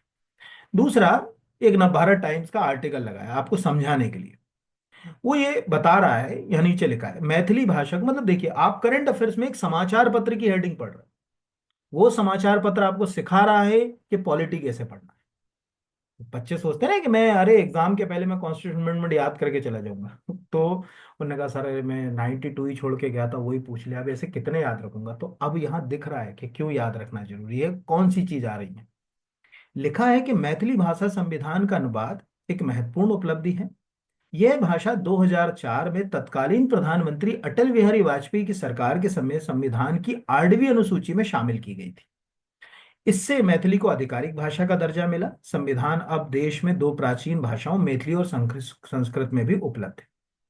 इसका ये मतलब आपको जो है वो टेक्निकली ये बात समझ पड़ गई हो। हाँ, अब यहां बस एक चीज नहीं लिखी कि भाई कौन से अमेंडमेंट के द्वारा, तो अवेयर स्टूडेंट की एक जो खासियत होती है वो ये क्या होती है, वो देखे यार मैथिली कब कौन जो अगर कहा जाए तो आप उसके लिए या तो आपको याद है तो वेल गुड है, नहीं तो आप सर्च करो, जैसे मैंने कहा कि 92nd कॉन्स्टिट्यूशनल अमेंडमेंट, चलो कोई बात नहीं, 97, ये हम चले गए 92nd। अब ये वाला कॉन्स्टिट्यूशनल अमेंडमेंट आज आपका हमेशा के लिए तैयार है, लिखा हुआ है। The 92nd constitutional amendment act 2003 added the four language in the 8th schedule constitution, Bodo, Dogri. अब कई कहोगे कि सर ये तो 2003 लिखा, अरे ये 2003 तो लिखा, लेकिन ये गजट में आया 2004 में, लिखा 8 जनवरी 2004, तो आप तो यही याद रखोगे ना 2004 वाला जो है। तो इस तरह से एक्ट 2003 का है, प्रक्रिया 2004 की। अब ये क्वेश्चन आज आप सोचिए कि आज आपने 3 4 क्वेश्चन पॉलिटी के ऐसे ही तैयार कर, शेड्यूल 8 रिवाइज हो गया और बाकी चीजें भी जो है वो रिवाइज हो गई। इंडियन प्रीमियम लीग में राजस्थान रॉयल्स में शामिल होने वाले सबसे युवा 13 वर्षीय खिलाड़ी वैभव सूर्यवंशी। एक्चुअल क्या है, एक तो एक उम्र बहुत कम है, और जब कोई बहुत कम उम्र का खिलाड़ी, मतलब अगर कहा जाए चर्चा में आ जाता है न्यूज़पेपर वगैरह में, तो न्यूज़ वाले क्या करते हैं, खबर जरूर छाप देते हैं कि भाई ये कहाँ से। तो पेपर वाला भी आपसे पूछेगा कि किस स्टेट से हैं, तो मैंने इस बिहार आंसर तो लिख ही दिया है। और नीचे मैंने एक आर्टिकल लगाया है, ये वाला जो आपको स्क्रीन पे दिख रहा है कि न्यूज़ 18 का है ये। इसमें बकायदा जो है अगर कहा जाए कि लिखा हुआ है कि आईपीएल 2025 में वैभव महान खिलाड़ी राहुल द्रविड़ के नेतृत्व में। अब फिर वही आप नीचे टाइप करके बता दीजिए कि राहुल द्रविड़ मध्य प्रदेश के किस शहर से हैं। मतलब मैं तो आंसर बोल ही दूंगा कि अभी जैसे मतलब आप एक आदत बनाइए, अगर आपको मेरे साथ पढ़ना है ना तो 2 वे पढ़ने की आदत डालिए। आप क्या करिए, जैसे आप इस रिकॉर्डिंग को देख रहे हैं, आप रोक लीजिए स्क्रीन को, रोकने के बाद इमेज कीजिए कि मुझे पता है और नीचे टाइप करिए, फिर सुनिए कि हाँ मैंने कहा कि इंदौर से हैं, तो हाँ भाई मेरे को सही पता था। इससे क्या होता है, चीजें रिवीजन हो जाती। अब यहाँ पर हमारे काम के 2 लोग हैं, एक तो ये हो गया वैभव सूर्यवंशी, आईपीएल टूर्नामेंट के लिए 2025 के लिए, ये नाम बिहार से। दूसरा, मध्य प्रदेश का भी एक नया उभरता हुआ खिलाड़ी मिल रहा है यहाँ, वो है अनिकेत वर्मा। 30 लाख रुपए में जो है वो सनराइज हैदराबाद ने इनको खरीदा है। जो स्क्रीन पे दिख रहा है, दैनिक भास्कर की 26 तारीख की खबर है। अब प्रश्न क्या करते हैं, वो ऐसे क्वेश्चन पूछते हैं। वो पूछेंगे कि मध्य प्रदेश के हाल ही में चर्चित युवा खिलाड़ी अनिकेत वर्मा का संबंध किस खेल से। और वहां 2025 में जब आईपीएल होगा, जब अनिकेत वर्मा आएंगे, तब तो याद सबको रहेगा। लेकिन अभी अगर पीएससी में आ गया या किसी और एग्जाम में आ गया, तब जो है वो अगर कहा जाए न्यूज़पेपर ही हेल्प करते हैं, वहां के कुछ नहीं। फिर अगला है शशि रुइया, जिनका हाल ही में निधन हुआ। ये भी मोस्ट है एमपी क्वेश्चन। भारत के किस प्रसिद्ध औद्योगिक घराने से थे? एसआर, श्रीराम, बजाज, किर्लोस्कर। तो शशि रुइया एक ऐसी हस्ती हैं जिनको हमको पढ़ना चाहिए। क्यों पढ़ना चाहिए? आपको एक आर्टिकल दिख रहा है, नहीं रहे एसआर के शक्तिपुंज, छोटी सी इंफ्रा कंपनी को 5 दशक में वैश्विक खिलाड़ी बनाया, 2 लाख करोड़ का कर्ज चुकाकर दमदार वापसी। एक्चुअल एसआर ग्रुप बहुत ज्यादा अगर कहा जाए कर्जे में चला गया, मतलब डूबने वाली स्थिति थी, जैसे ये सहारा ग्रुप के हाल हुए ना वैसे। लेकिन फिर भी दो भाई हैं ये, जो है वो शशिकांत और रवि, यानी शशि रवि रुइया ग्रुप भी बोलते हैं इनको। इनने फिर से जो अगर कहा जाए प्रयास किए, और प्रयास करने के बाद आज आप देखिए कि एसआर मोहताज नहीं है। अगर आप एसआर ग्रुप को नहीं जानते तो मैं एक्चुअल क्या है, बहुत सारे प्रोडक्ट है उसके। तो अभी उनका 25 तारीख को निधन हो गया। हो सकता है कि प्रश्न ये पूछ ले आपसे कि भाई जो है वो अगर कहा जाए कि ये शशि रुइया का संबंध था उद्योग जगत से, साहित्य से, खेल से, ऐसा भी क्वेश्चन बना के पूछ सकता है। या किस मतलब अगर कहा जाए कि कंपनी से, ये भी पूछ सकता है। अगला क्वेश्चन वन लाइन वाला है। इसराइल और हिजबुल्लाह के बीच चल रहे युद्ध का युद्ध विराम, ये लिखना क्वेश्चन आईएमपी, और लिखना कि ये प्रश्न आने की संभावना 100% है। 1.5 साल से लगभग मोटा मोटा माने कि ये लड़ रहे हैं। और अभी फ्रांस और अमेरिका के प्रयास से 27 नवंबर को, ध्यान रखिए, अब उसके बाद भी सीज फायर के बाद भी उल्लंघन तो हो रहे हैं, वो अभी हमारे काम का।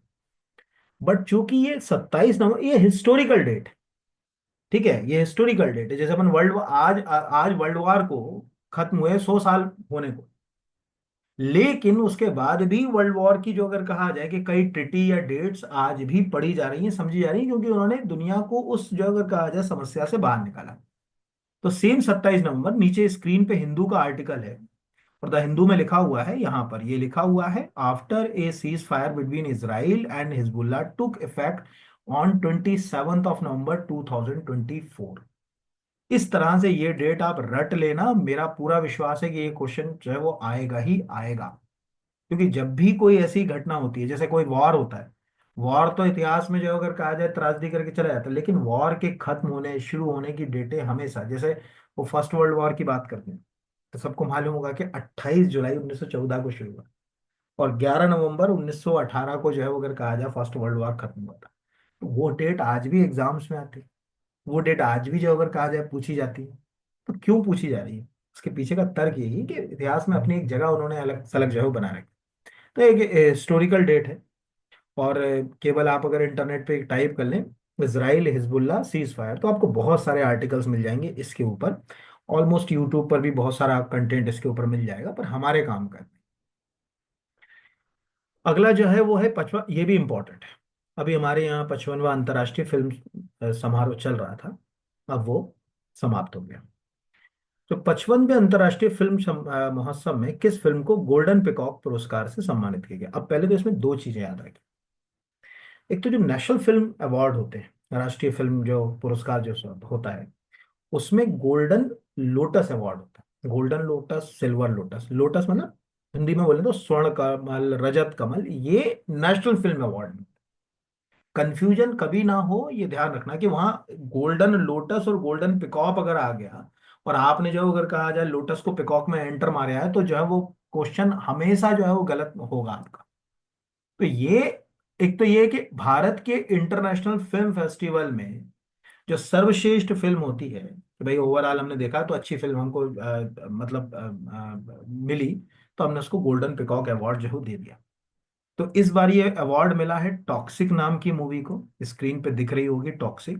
एक लिथुनियन मूवी है, नीचे स्क्रीन पे मैंने लगाया भी है, ये लिखा हुआ है लिथुनियन जो है film toxic win golden peacock for best film IFFI 2024। इसको सबसे अच्छी जो अगर कहा जाए, यहाँ पर अगर कहा जाए, क्रॉसिंग नाम की मूवी को जो है वो यूनेस्को गांधी मेडल से सम्मानित किया गया। मुझे नहीं लगता कि शायद इसमें कुछ पूछा जाए यहाँ पर, क्योंकि वो इतना ज्यादा चर्चा में नहीं। बट ये मतलब ये प्रश्न पूछ सकता है। हाँ, अब आपके लिए वही, नीचे कमेंट कमेंट इसलिए कि मुझे ये समझ पड़ता है कि आप कित देखो, मेरे को पढ़ाते समय ये बात पता होना चाहिए, क्योंकि आप टू वे में तो पढ़ नहीं रहे। अभी मेरे कोई फाउंडेशन बैच में होते तो मैं, मेरी तो आदत है कि मैं जो ऑनलाइन पढ़ाता हूँ वही बच्चों को, तो मैं 2 घंटे में उनको परेशान ही करता हूँ। बताओ इसका आंसर क्या है, ये क्या होगा, पूछना की आदत मेरी आदत में ही है शुरू से पूछना। क्योंकि उससे मुझे समझ पड़ता है कि आप कहाँ स्टैंड कर रहे हो, तो उस हिसाब से मुझे अपने एफर्ट्स लगाने पड़ेंगे ना।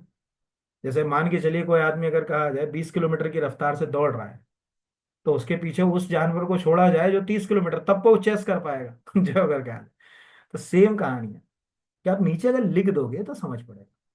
तो अब जैसे ये तो हो गया कि गोल्डन पिकॉक का संबंध भारत के अंतर्राष्ट्रीय फिल्म जो अगर कहा जाए फेस्टिवल से, और गोल्डन लोटस सिल्वर लोटस का जो संबंध है वो भारत के राष्ट्रीय फिल्म से है। तो इस बार गोल्डन लोटस जो अगर कहा जाए का बेस्ट फीचर फिल्म का अवार्ड किस फिल्म ने जीता है, ये जो अगर कहा जाए आपको बताना है नीचे कमेंट करके। या बेस्ट जो अगर कहा जाए कि मतलब एक्टर का अवार्ड जो है वो किसको मिला। खैर बेस्ट एक्टर एक्ट्रेस वाला तो मैंने नहीं पूछा, बेस्ट फीचर फिल्म का जो अवार्ड होता है वो किसको मिला है, मैं आपको हिंट कर देता हूँ। वो इस बार का जो अवार्ड है वो एक मलयालम मूवी को मिला है। अब आप कितना याद रख पाते हैं वो देखते हैं आपके ऊपर। फिर अगला है, हाल ही में चर्चा में रहे दिलीज रेड्डी का संबंध किस खेल से है। शतरंज, वन लाइन का है, ज्यादा मेहनत नहीं करना है, केवल इतना याद रखना है। DD न्यूज पर आपको एक खबर लगी है, chess eight year old Divith Reddy win gold medal under 8 world जो है अगर कहा जाए चेस चैंपियनशिप इटली में हुई थी। मुझे नहीं लगता कि इसमें और कोई ज्यादा बहुत कॉम्प्लिकेटेड जो है क्वेश्चंस पंच होगा, इतने में ही जो है वो आपका काम हो जाएगा। नाम के लिए याद रखिए यहाँ। ये देखिए मैं हमेशा वो बताता हूँ जो मुझे लगता है कि यार वन लाइन में है, मतलब हल्का फुल्का काम आएगा, अपन उस पर ज्यादा डिस्कशन नहीं करते। जहाँ डिस्कशन की जरूरत है ना, जैसे वो मैथिली संस्कृत वाला था उसमें डिस्कशन की जरूरत थी, पूरा पढ़ना पड़ा, शेड्यूल 8 भी देखना पड़ा, ये भी देखना पड़ा। अगला है नई चेतना पहल बदलाव की। ये जो अभियान है, इस अभियान का संबंध है लैंगिंग हिस्सा से। ये मोस्ट आईएमपी क्वेश्चन है, ये आएगा। ठीक है, क्यों आएगा, तो पहले तो यहां से देखिए। देखिए केंद्रीय मंत्री श्रीमती अन्नपूर्णा देवी ने कल राष्ट्रीय अभियान अब कोई बहाना नहीं, ठीक है, ये जो है वो अगर कहा जाए नई चेतना 3.0 की शुरुआत की लैंगिक हिंसा को समाप्त करने के लिए। लेकिन इसमें एक नई चीज जो है वो लिखी कि इसमें एग्जैक्टली ये जो इनिशिएटिव है ये दो मिनिस्ट्री साथ में काम कर रहे हैं। एक तो महिला बाल विकास मंत्री, और जो अगर कहा जाए कि ग्रामीण केंद्रीय ग्रामीण विकास जो मंत्रालय। तो ये लिखा हुआ है इस अवसर पर केंद्रीय ग्रामीण विकास मंत्री श्री शिवराज सिंह चौहान और ग्रामीण विकास संचार मंत्री डैश डैश डैश भी उपस्थित थे। तो कैसे हम लैंगिक हिंसा को, आपको मालूम होगा कि जेंडर वायलेंस भारत में एक चैलेंज शुरू से रहा है। और ग्रामीण क्षेत्रों में तो महिलाएं जो अगर कहा जाए कहती कि ठीक है अब वो तो हो गई थी गलती, अब मैं क्या बोलूं, यानी वो बहाना बनाती हैं कहीं ना कहीं उसको दबा के, अपने परिवार की जो प्रतिष्ठा को बनाए रखने के लिए, अपने पति की प्रतिष्ठा को बनाए रखने के लिए, समाज की लोक लज्जा को बनाए रखने के लिए वो बोलती नहीं। जो भी वायलेंस हो रहे हैं उसमें भी नहीं बोलती यहाँ पर। तो जेंडर वायलेंस जो है उसके लिए हालांकि डोमेस्टिक वायलेंस एक्ट 2005 भी है, पर फिर भी केसेस तो हैं। तो अब दिख रहा है कि ऐसे बहुत सारे इश्यूज हैं कि कोई बहाना नहीं। मतलब इसका मीनिंग आप समझ गए हो कि भाई आपको अगर दिक्कत है तो आप आओ सामने आओ, अपनी बात जो है वो रखो। अगला क्वेश्चन भी मुझे लगता है कि एग्जाम में आएगा। क्यों आएगा, अभी आपने देखा होगा कि यूट्यूब पे भी और हर जगह अरे पेन कार्ड नया पेन आ रहा है, अरे वो बहुत अच्छा है भाई। जो नया पेन जो आ रहा है QR कोड बेस्ड आ रहा है, आप पुराना पेन यूज कर रहे हो उसमें इतनी कमियां हैं, कोई भी मिसयूज कर सकता है। तो अब जो है वो हर 4 साल में मोबाइल बदल रहे हैं, टेक्नोलॉजी बदल रहे हो, और 30 साल पुराना पैन नंबर का डाटा यूज कर रहे हो, तो फिर तो गलत है ना। चीजें डिजिटलाइज वर्ल्ड में डिजिटलाइज होना चाहिए। तो पैन कार्ड के संबंध में क्या कथन असत्य है, पहला तो प्रश्न यही दिख रहा है जो पहली लाइन वाला है, क्योंकि ये लगभग 50 साल पहले शुरू हुआ, 1972। तो वर्ष 1972 में भारत में पहली बार पैन कार्ड का प्रयोग प्रारंभ हुआ, यानी परमानेंट जो अगर कहा जाए अकाउंट नंबर आपको मिला। पैन कार्ड एक 10 अंकीय अल्फा न्यूमेरिकल कोड होता है। अल्फा न्यूमेरिकल मतलब इसमें ABCD भी होगा, 1 2 3 4 5 भी होगा। एक व्यक्ति एक से ज्यादा पैन कार्ड नहीं बना सकता, और पैन कार्ड के जो डाटा है उसमें कोई छेड़खानी नहीं कर सकता, है ना। यही रीजन है कि आप में से सब ज्यादातर को मालूम होगा कि पैन कार्ड के ऊपर पति का नाम ना होकर पिता का नाम होता है। क्योंकि कई बार विवाह के बाद हम सोचते हैं ना कि हमारे नए डाटा में पति का नाम आ जाए, नहीं, पिता का नाम एक बार बन गया तो बन गया। दूसरा, पैन कार्ड के लिए आयकर अधिनियम 1961, उसमें अमेंड करके पैन कार्ड के लिए प्रोविजन जोड़े गए, ये भी सही है। और 1 जुलाई 2021 से पैन कार्ड आधार से लिंक करने की परियोजना शुरुआत की गई थी, जो विवाद में आज भी बहुत सारे लोगों ने नहीं करा है। जबकि वो अब कंपलसरी है, आप जो है वो ITR फाइल करोगे तो बिना उसके तो लिंक के काम चलते ही नहीं। तो ये जो प्रोजेक्ट था आधार से लिंक करने का, ये 2017 में आया था, तब भी काफी जो है लोगों ने हो हल्ला मचाया था। अब प्रश्न क्या है, तो नीचे अपन देखें। पहला तो यह है कि सरकार अब लेकर आ रही है, कैबिनेट का डिसीजन है 25 नवंबर का, मोस्ट IMP है, कि पैन 2.0 लेकर आ रही है। उद्देश्य यह है कि QR कोड बेस्ड होगा, ज़्यादा सिक्योरिटी फीचर्स होंगे, बेहतर तरीके से सूचनाएं सरकार तक जाएंगी, टैक्स चोरी को रोकने के लिए और ज़्यादा काम करेंगे। फेक पेन कार्ड, ठीक है, जो बनते हैं उसके ऊपर लगाम लगेगी। मल्टीपल पेन कार्ड कई लोगों ने बना रखे हैं अलग अलग नाम से, जैसे सपोज मेरा नाम है वीरेंद्र से रघुवंशी। अब एक मैं बना लूं वीरेंद्र रघुवंशी नाम से, कोई बना लूं वीरेंद्र सिंह नाम से, कोई बना दूं बी बकरी वाला, कोई बना वी विक्ट्री वाला। मतलब लोग ऐसे भी चालाक हैं, क्या करोगे आप। उनकी चालाकी को रोकेगा ये यहाँ पर। और नीचे आपको फिगर आपको दिख रहा है यहाँ पर, ये मैंने बता ही दिया कि ये लिखा है कि पैन जो है वो अगर कहा जाए कि रिटर्न को इनकम टैक्स में, मतलब सॉरी, जो आधार से वो जोड़ने का काम हुआ था 1 जुलाई 2017 को, ये आपको याद रखना है। नीचे एक पैन का, ये सब गवर्नमेंट ऑफ इंडिया की ही वेबसाइट्स पे डाला हुआ है। नीचे आपको दिख रहा है कि भाई पैन की एक जर्नी बताई गई। जिस जर्नी में जो अगर कहा जाए, दिख रहा है कि ये व्यवस्था 72 में, 1972 में शुरू हुई। फिर धीरे धीरे धीरे धीरे इसमें कोई नई प्रक्रियाएं जो है वो निकल कर जो है वो आई। नया पैन जैसे आपको दिख रहा है कि 1972 में ये शुरू हुआ, फिर 1994 में नया पैन, जो आज आप पैन कार्ड यूज करते हो, आज आप जो पैन कार्ड यूज करते हो, जो वो 94 से, तो 94 से कब हो गया, 2004, 2014, 2014, लगभग 30 साल पुराना एक कार्ड आप यूज कर। अपग्रेड तो चाहिए ना उसके। अगला क्वेश्चन भी इंपॉर्टेंट है ना। क्यों इंपॉर्टेंट है, ऊपर अभी हम थोड़ी देर पहले वो किसान वाला क्वेश्चन जो है वो पढ़ के आए, मतलब पशुपालन वाले आंकड़े को पढ़ के आए। मध्य प्रदेश के किस किसान को राष्ट्रीय गोपाल रत्न पुरस्कार 2024 से सम्मानित किया गया? एक तो पहली बार हमको मिला, इसके पहले हमको कभी ये पुरस्कार मिले ही नहीं। आंसर है देवेंद्र सिंह परमार। नाम जितने लिखे सबको मिल चुका है, जितने भी नाम है सबको मिला है, इसमें देवेंद्र सिंह परमार। पहले तो ध्यान से देखिएगा, ये मध्य प्रदेश सरकार का जो सरकार ट्वीट और एक्स प्लेटफॉर्म पर जो पोस्ट करती है उसमें, कि मध्य प्रदेश को पहली बार मिला राष्ट्रीय गोपाल रत्न पुरस्कार दुग्ध दिवस के अवसर पर। ठीक है, मानकेश सेंटर नई दिल्ली में शाजापुर जिले के पटलाबाद दुग्ध समिति डेयरी के किसान देवेंद्र सिंह परमार को सम्मानित किया गया। दूसरा आपको दिख रहा होगा कि ये स्वदेशी गाय और भैंस की नस्ल पालने के लिए ये जो राष्ट्रीय गोपाल रत्न है, इसमें पहला, दूसरा, तीसरा, ये लिस्ट डली इसी के। अब 4 ऑप्शन भी मैंने वैसे ही बनाया कि कई बार कोई उलझा क्वेश्चन आ जाए। तो आपको दूसरे नंबर पे दिख रहा है विजेता देवेंद्र सिंह परमार, शाजापुर मध्य प्रदेश। अगर कोई यूपी की तैयारी करने वाला बच्चा है तो उसको दिख रहा है कि श्रीमती सुरभि सिंह, है ना। तो ये एक हम आंसर तक जो है वो जा सकते हैं यहाँ पर। फिर 1 लाइन फैक्ट है, ज्यादा मेहनत नहीं करना है। तातो जल विद्युत परियोजना, अभी सरकार ने इसके लिए फंड सैंक्शन किया अरुणाचल। तो इसमें ज्यादा मेहनत की बात नहीं, 1750 करोड़। देखो फिगर बड़े होते हैं तो फिर प्रश्न भी बन जाता है। अब ये क्वेश्चन होते क्या है। अब जैसे सपोज मान के चलो ये तातो हाइड्रो पावर प्रोजेक्ट आ जाए, अब आपने किताब है आपके पास, उसमें से आपने 100 जो है वो हाइड्रो पावर प्रोजेक्ट याद कर रखा। अब वो ऑलरेडी 50 बार अलमाटी डैम कहाँ है, ठीक है, जो अगर कहा आ जाए हीराकुंड डैम कहाँ है, भाखड़ा नंगल डैम कहाँ है, ये हम जमाने से पढ़ते चले आए। और पेपर सेटर भी पचासों, हजारों एग्जाम में, पचासों क्या बोलूं मैं, हजारों एग्जाम्स में क्वेश्चन पूछ चुका है। तो जब वो पेपर सेटर को पेपर में क्वेश्चन डालना होता है तो उसको एक इतनी दुविधा होती है कि यार मैं डालूंगा ये क्वेश्चन तो पहले भी कई बार आ गया। तो ढूंढता है कि इसको लिंक करूं। तो अब जैसे ये है, अब दिख रहा है कि करंट अफेयर्स का, पर टेक्निकली ये करंट अफेयर्स का नहीं है, ज्योग्राफी का क्वेश्चन है। तो इस तरह से हमको ये बात समझ पड़ती है कि ऐसे क्वेश्चंस लिंक हो जाते हैं, और कुछ नहीं। तो वन लाइन का है, कोई ज्यादा उसमें मेहनत करने की जरूरत नहीं है, वन लाइन में अपने को याद रखना है। फिर है राष्ट्रीय युवा संसद स्कीम की शुरुआत, जो है अगर कहा जाए जैसे पोर्टल, ये लॉन्च हुआ था 2019 में, 5 साल अभी पूरे हुए। और जब गणतंत्र दिवस के मतलब सॉरी, जो हमारा संविधान दिवस है उसको हम सेलिब्रेट कर रहे हैं 75 ईयर में, तब इसके ऊपर भी चर्चा रही। तो ये 2019, तो अब इसमें प्रश्न कैसे आएगा, तो दिख रहा होगा यहाँ पर, fifth anniversary of web portal of National Youth Parliament scheme today.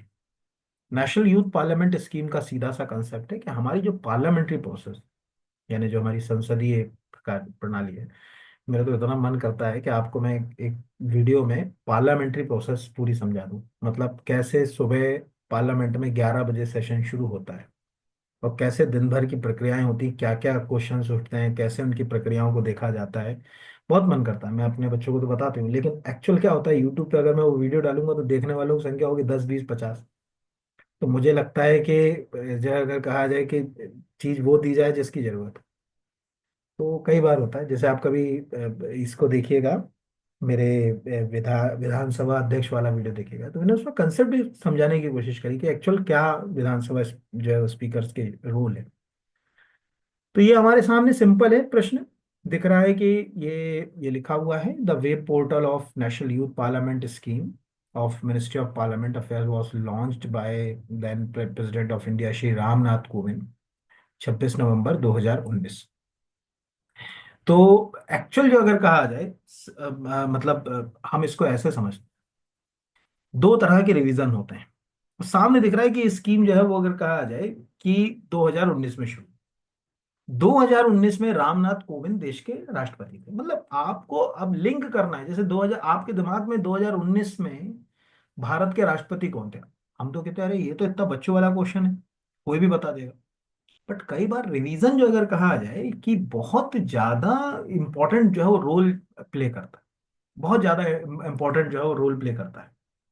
तो वो अगर होगा, तो वो कैसे होगा, ऐसे ही जो अगर कहा जाए कि मतलब और तो कोई जो है वो तरीका नहीं।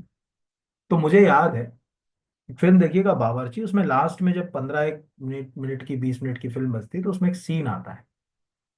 उस सीन में जो अगर कहा जाए कि अ, मतलब वो बोलते हैं कि भैया जो है वो ये काम तो जो है वो हमारे क्या कहते हैं प्रेसिडेंट जो है वो इंदिरा गांधी ने किया। ऐसा सीन है, मुझे एकदम तो याद नहीं आ रहा। तो वो दूसरा बोलता है कि नहीं नहीं, इंदिरा गांधी तो प्रेसिडेंट नहीं थी, वो प्राइम मिनिस्टर थी। उस समय वीवी गिरी जो अगर कहा जाए प्रेसिडेंट। तो मुझे आज भी याद है कि इंदिरा गांधी का जो कार्यकाल था उस समय वीवी गिरी यानी जो है वो देश के जो है वो राष्ट्रपति के पद पे थे। तो कभी कोई मुझसे जैसे पूछता है कि भैया जो है वो वीवी गिरी जो है वो 1969 टू 74 के बीच में देश का राष्ट्रपति कौन था, वीवी गिरी। आप ध्यान से देखिएगा, मतलब आप में से कोई हो तो उस मतलब किसी को एडिटिंग वगैरह आती हो तो वो बावर्ची फिल्म का वो सीन जो है वो एडिट करके नीचे डाल भी सकता है कि हाँ सर ये वाला वो सीन था। तो रिवीजन ऐसे होता है। अब मेरे दिमाग में कभी जो है वो अगर कहा जाए, अब फिल्म देख रहे हैं जबकि, ठीक है, फिल्म में भी एक चीज जो है वो हमको सीखने को मिल रही है ना, वो बात है और कुछ नहीं। राजकुमार केसवानी सम्मान किस क्षेत्र में दिया जाता है, पत्रकारिता। देखो ये सम्मान बहुत इंपॉर्टेंट है, किसको दिया गया, जैसे आपको दिख रहा होगा निधि कुलपति, ऑलमोस्ट आप में से जो एनडीटीवी देखता होगा उनको मालूम ही होगा। लेकिन राजकुमार केसवानी एक बड़ा नाम, एक तो अभी उनका निधन हुआ, तो इसके कारण भी जो है वो चर्चा में है। दूसरा इसलिए क्योंकि अगर आज दुनिया की सबसे बड़ी केमिकल डिजास्टर, जिसको हम भोपाल गैस ट्रेजेडी कहते हैं, उसको समाचार पत्रों से दुनिया तक ले जाने में अगर हमको कोई एक व्यक्ति का नाम सबसे पहले लेना हो, तो हमको राजकुमार केसवानी का नाम लेना पड़ेगा। बेबाक पत्रकारिता, मतलब जैसे कहते हैं ना कि मतलब ये होता है डेडिकेशन। आज की पत्रकारिता तो जो अगर कहा जाए कि ऑलमोस्ट जो है वो अपनी आइडेंटिटी खो चुकी, लेकिन उन्होंने जो अगर कहा जाए कि बेबाक जो अगर कहा जाए पत्रकारिता की, और उस पत्रकारिता से जो अगर कहा जाए दुनिया को ये बताया कि भाई ये जो भोपाल गैस ट्रेजेडी है उसके पीछे का मतलब उसके पीछे की सच्चाई को दिखाया।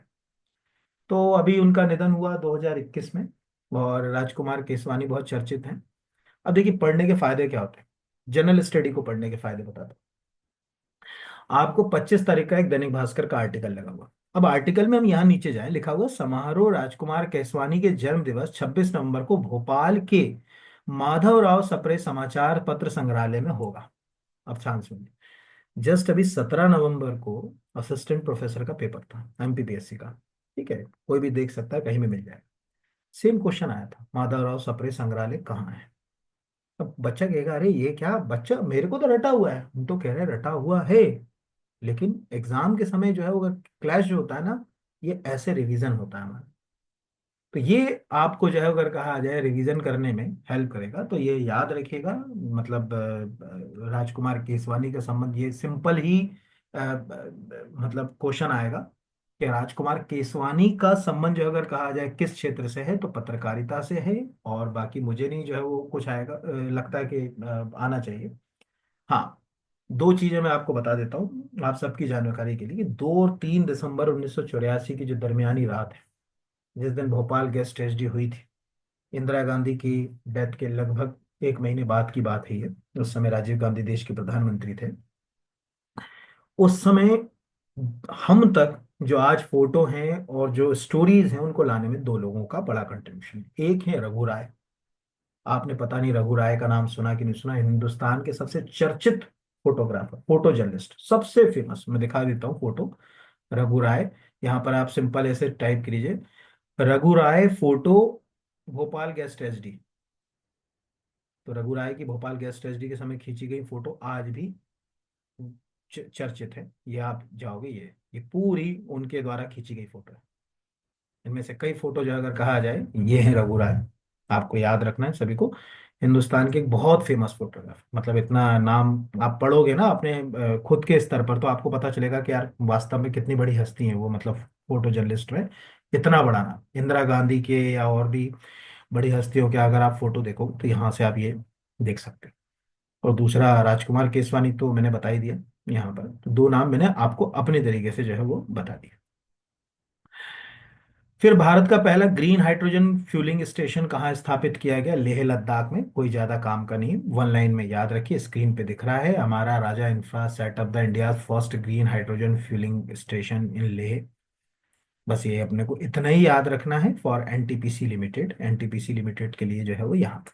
तो ये वन लाइन का है, आपको ज्यादा अंदर नहीं जाना, कुछ क्वेश्चंस में डिस्क्रिप्शन की जरूरत नहीं। अगला क्वेश्चन थोड़ा नए तरीके का, एक पेड़ माँ के नाम अभियान ऑलमोस्ट हम सब जानते हैं, है ना, और मैं पहले भी पढ़ा चुका हूँ, कब शुरू हुआ क्या हुआ ये सब चीजें हम पहले डिस्कशन कर चुके हैं। में मध्य प्रदेश की रेवती हिल्स में 12 लाख से अधिक पेड़ लगाने का रिकॉर्ड बनाया गया। ये हिल मध्य प्रदेश के किस जिले में? अब ये रिकॉर्ड तो पहले ही बन चुका है, अब ये क्यों चर्चा में है? पहले तो इंदौर है आंसर। चर्चा में क्यों है? तो अभी आपको दिख रहा है मन की बात 24 नवंबर 2024। इसमें प्रधानमंत्री जी बोल रहे हैं कि देश के अलग अलग हिस्सों में अभियान लगाकर चल रहा है। मध्य प्रदेश के इंदौर में एक पेड़ माँ के नाम अभियान के तहत पेड़ लगाने का रिकॉर्ड बना। यहाँ 24 घंटे में 12 लाख से ज्यादा पेड़ लगाए गए। इस अभियान की वजह से इंदौर की रेवती हिल्स के बंजर इलाके अब ग्रीन जोन में बदल जाएंगे। अब ये प्रधानमंत्री जी बोल रहे हैं। अब होता क्या है, आपने मालवा का पठार पढ़ लिया पूरा, मतलब आपके पास जो बुक है कंटेंट है उसमें पढ़ लिया कि मालवा के पठार में क्या क्या है, कौन सी हिल्स पाई जा रही, कहाँ क्या है, सब कुछ पढ़ लिया। अब रेवती हिल्स आपने नहीं पढ़ा, क्योंकि कितनी हिल्स हम चर्चा में करेंगे। अब भोपाल में ढेर हो, तो मेरे घर के पास है कटारा हिल्स, तो कटारा हिल्स है, ईदगाह हिल्स है, श्यामला हिल्स है, अरेरा हिल्स है, ये सब हिल्स है। इनमें से कोई हिल्स कब, जैसे अगर मान के चलिए अरेरा हिल है ना, तो अब अरेरा जो अरेरा हिल्स है उसके ऊपर जो है वो हमारा पूरी विधानसभा है, हमारा जो अगर कहा जाए बल्लभ भवन है, सेक्रेटरीट है, सब कुछ वहीं है। वहां कुछ ऐसा हो कि वो हिल चर्चा में आए, तब वो प्रश्न आता है ना। जैसे जो आप अरावली माउंटेन पढ़ते हो, अब अरावली का जो सबसे आखिरी फेज की ओर हम बढ़ते हैं तो उसमें एक हिल आती है जिसका नाम है रायसीना। अब रायसीना हिल्स केवल एक बार ही चर्चा में आती है 5 साल में, जब प्रेसिडेंशियल इलेक्शन होते हैं, तो उसको अपन बोलते हैं ना रायसीना हिल इलेक्शन। राष्ट्रपति के चुनाव के समय वो रायसीना हिल चर्चा में आते हैं। तो अब वो पूछ लेंगे रायसीना हिल किस पर्वत का हिस्सा है, अरावली का, हिमालय का, सतपुड़ा का, विंध्याचल का। अब जिसने नहीं पढ़ा वो कंफ्यूज होगा। तो ये रेवती हिल्स सोचो, अगर हम ये आर्टिकल छोड़ जाते तो ये क्वेश्चन हमारे लिए उलझन पैदा कर देता। तो क्वेश्चन ये उलझन पैदा करने वाले ये क्वेश्चन होते हैं, ये मतलब लग रहा है कि करंट अफेयर्स का क्वेश्चन है, बट ये करंट अफेयर से निकल कर कहाँ चला गया, सब्जेक्ट में चला गया। तो सब्जेक्ट का जो है अगर कहा जाए क्वेश्चन जो है वो हो गया। फिर अगला है, हाल ही में रोअर कैथरीन ग्रिंगर को किस संस्था की पहली महिला अध्यक्ष चुना गया? ब्रिटिश ओलंपिक संघ। वन लाइन का फैक्ट है, क्यों है इंपॉर्टेंट, नीचे दिख रहा है, दिख रहा होगा, 119 साल पुराने ब्रिटिश ओलंपिक संघ को मिली पहली महिला अध्यक्ष, 5 मेडल के साथ 5 डिग्री भी उनके पास है। तो ये पूरा स्टोरी है उनका। अब ये स्टोरी हमारे कोई काम का नहीं है, पर चूंकि एक न्यूज़पेपर वाला बड़ा आर्टिकल, देखो क्या होता है ना, समाचार वाले अगर कोई बड़ा आर्टिकल छाप रहा है, इससे सिद्ध है कि उसकी कहीं कोई एक आइडेंटिटी है, इसीलिए जो अगर कहा जाए कि ये क्वेश्चन जो है वो पूछा जा रहा है। तो अब ये हमारे लिए वन लाइन फैक्ट हो गया यहाँ पर। यहाँ फिर अगला है, travel and tourism complex awards में best tourism state of the year का अवार्ड किस राज्य को दिया गया? वन लाइन फैक्ट है, मध्य प्रदेश, स्क्रीन दिख रही है कि बधाई, मध्य प्रदेश जो है वो अगर कहा जाए एक और उपलब्धि, मध्य प्रदेश पर्यटन विभाग को मिला बेस्ट टूरिज्म, ठीक है, स्टेट ऑफ द ईयर का अवार्ड। इस नई दिल्ली में travel and tourism conclave and awards में सम्मानित किया गया। कोई ज्यादा मेहनत करने की जरूरत नहीं, ये आपको याद रखना है। अगला जो है वो अगर कहा जाए डेट याद रखना है, ठीक है, यहां पर अगर कहा जाए तो बाल विवाह के खिलाफ राष्ट्रीय अभियान बाल विवाह मुक्त भारत की शुरुआत किस तिथि को की? 23 नवंबर, 24 नवंबर, 27 नवंबर, 30 नवंबर, है ना यहाँ पर। तो ये स्क्रीन पर आपको दिख रहा है, पूरा एक आर्टिकल छपा हुआ है। क्वेश्चन क्या है, जिनमें देखो डेट बहुत इंपॉर्टेंट है। जैसे यहाँ पर आपको दिख रहा है, ये कई बार क्वेश्चन आ चुका है कि प्रधानमंत्री श्री नरेंद्र मोदी द्वारा 22 जनवरी 2015 को बेटी बचाओ बेटी पढ़ाओ, तो कई बार आपने एग्जाम में जो है देखा होगा कि बेटी बचाओ जो है वो बेटी पढ़ाओ योजना मतलब किस वर्ष से शुरू की गई, ये क्वेश्चन जो है वो मतलब पूछा जा चुका है। सेम यहाँ पर अपने लिए जो है वो ये क्वेश्चन इंपॉर्टेंट है कि 27 नवंबर 2024 को बाल विवाह मुक्त भारत पोर्टल की शुरुआत की। अब आपको मैं एक चीज बताऊं, जैसे कई बार हम लोगों को लगता है कि कानून बनाने से काम हो जाता है, तो कानून बनाने से काम नहीं होता।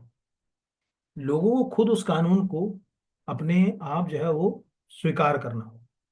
जैसे मोटा मोटा माने ना तो 20 साल हो गए चाइल्ड मैरिज के ऊपर कानून बने हुए, the prohibition of child marriage act 2006, कभी भी आप पढ़िएगा तो 2006 में संसद ने एक्ट बनाया था, और टेक्निकली 2007 से जो अगर कहा जाए एक्ट काम कर रहा है।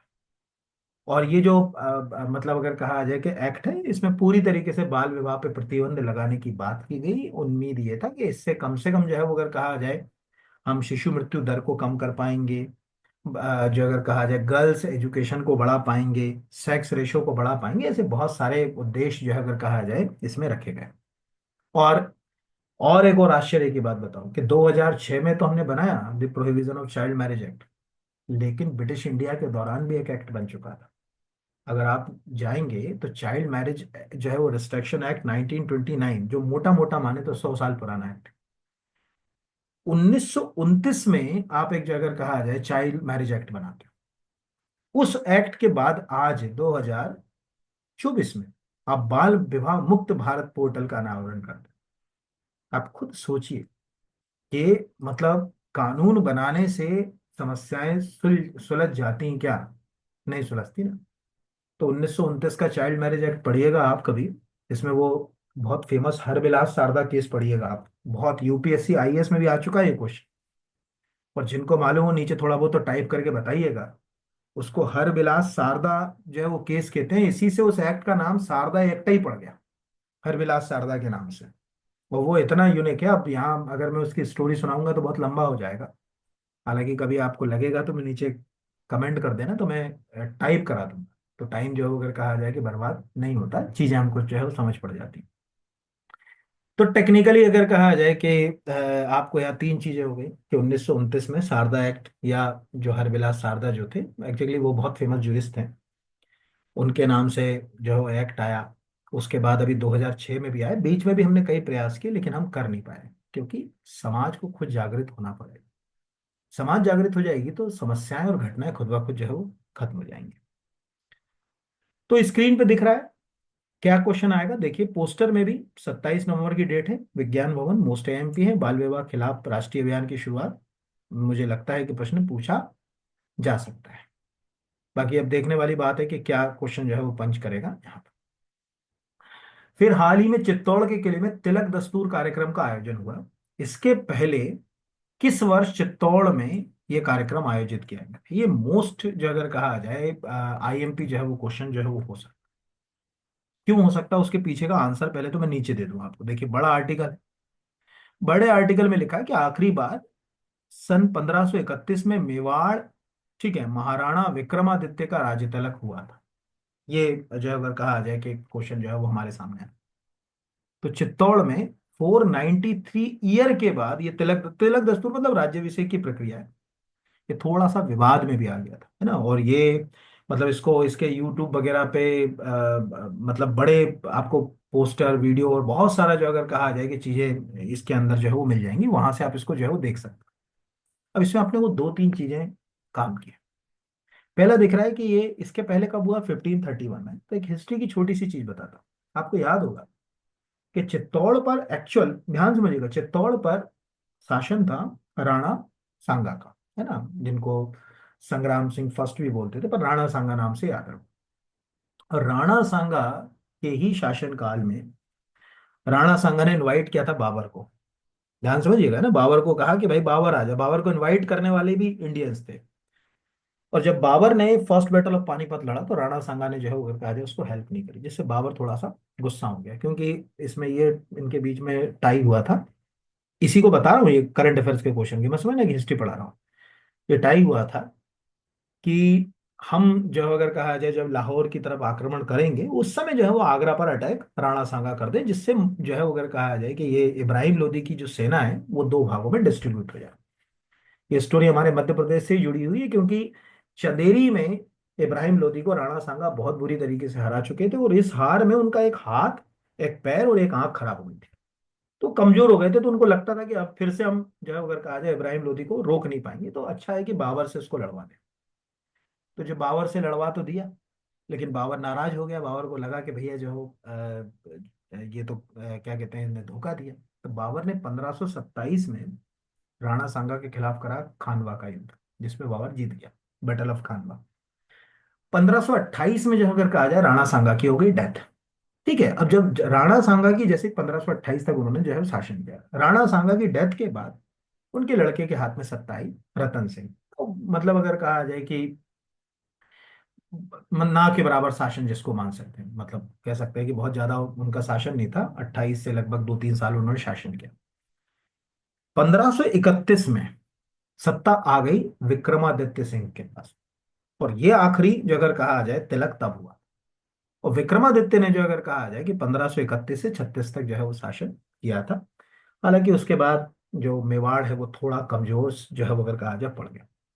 अब इसमें पीछे अगर हम रिवर्स गए तो हमको तीन स्टोरी मिली। एक तो राणा सांगा का शासनकाल हमको इंपॉर्टेंट मिला कि वो 1528 तक रहे। 1528 में उनकी डेथ के बाद उनके लड़के के हाथ में जो है सत्ता आ गई। और बाद में जो अगर कहा जाए ये हुआ। अब प्रश्न यही प्रश्न करता पूछ ले, करंट अफेयर से भी लिंक कर ले, सब्जेक्ट को जोड़ ले, क्या कर लोगे आप? क्योंकि इसका आर्टिकल चित्तौड़ में जो अगर आप केवल जो तिलक दस्तूर टाइप कर लो एक वर्ड, कितना फेमस होगा। मैं एक सिंपल कीवर्ड टाइप कर दूं, तिलक दस्तूर। केवल एक कीवर्ड जो वर्ड है ना, आप खुद देखो, देखो दिख रहा है। 6 दिन जो अगर कहा जाए ये तिलक दस्तूर की जगह चित्तौड़ किले में 493 साल वर्ण।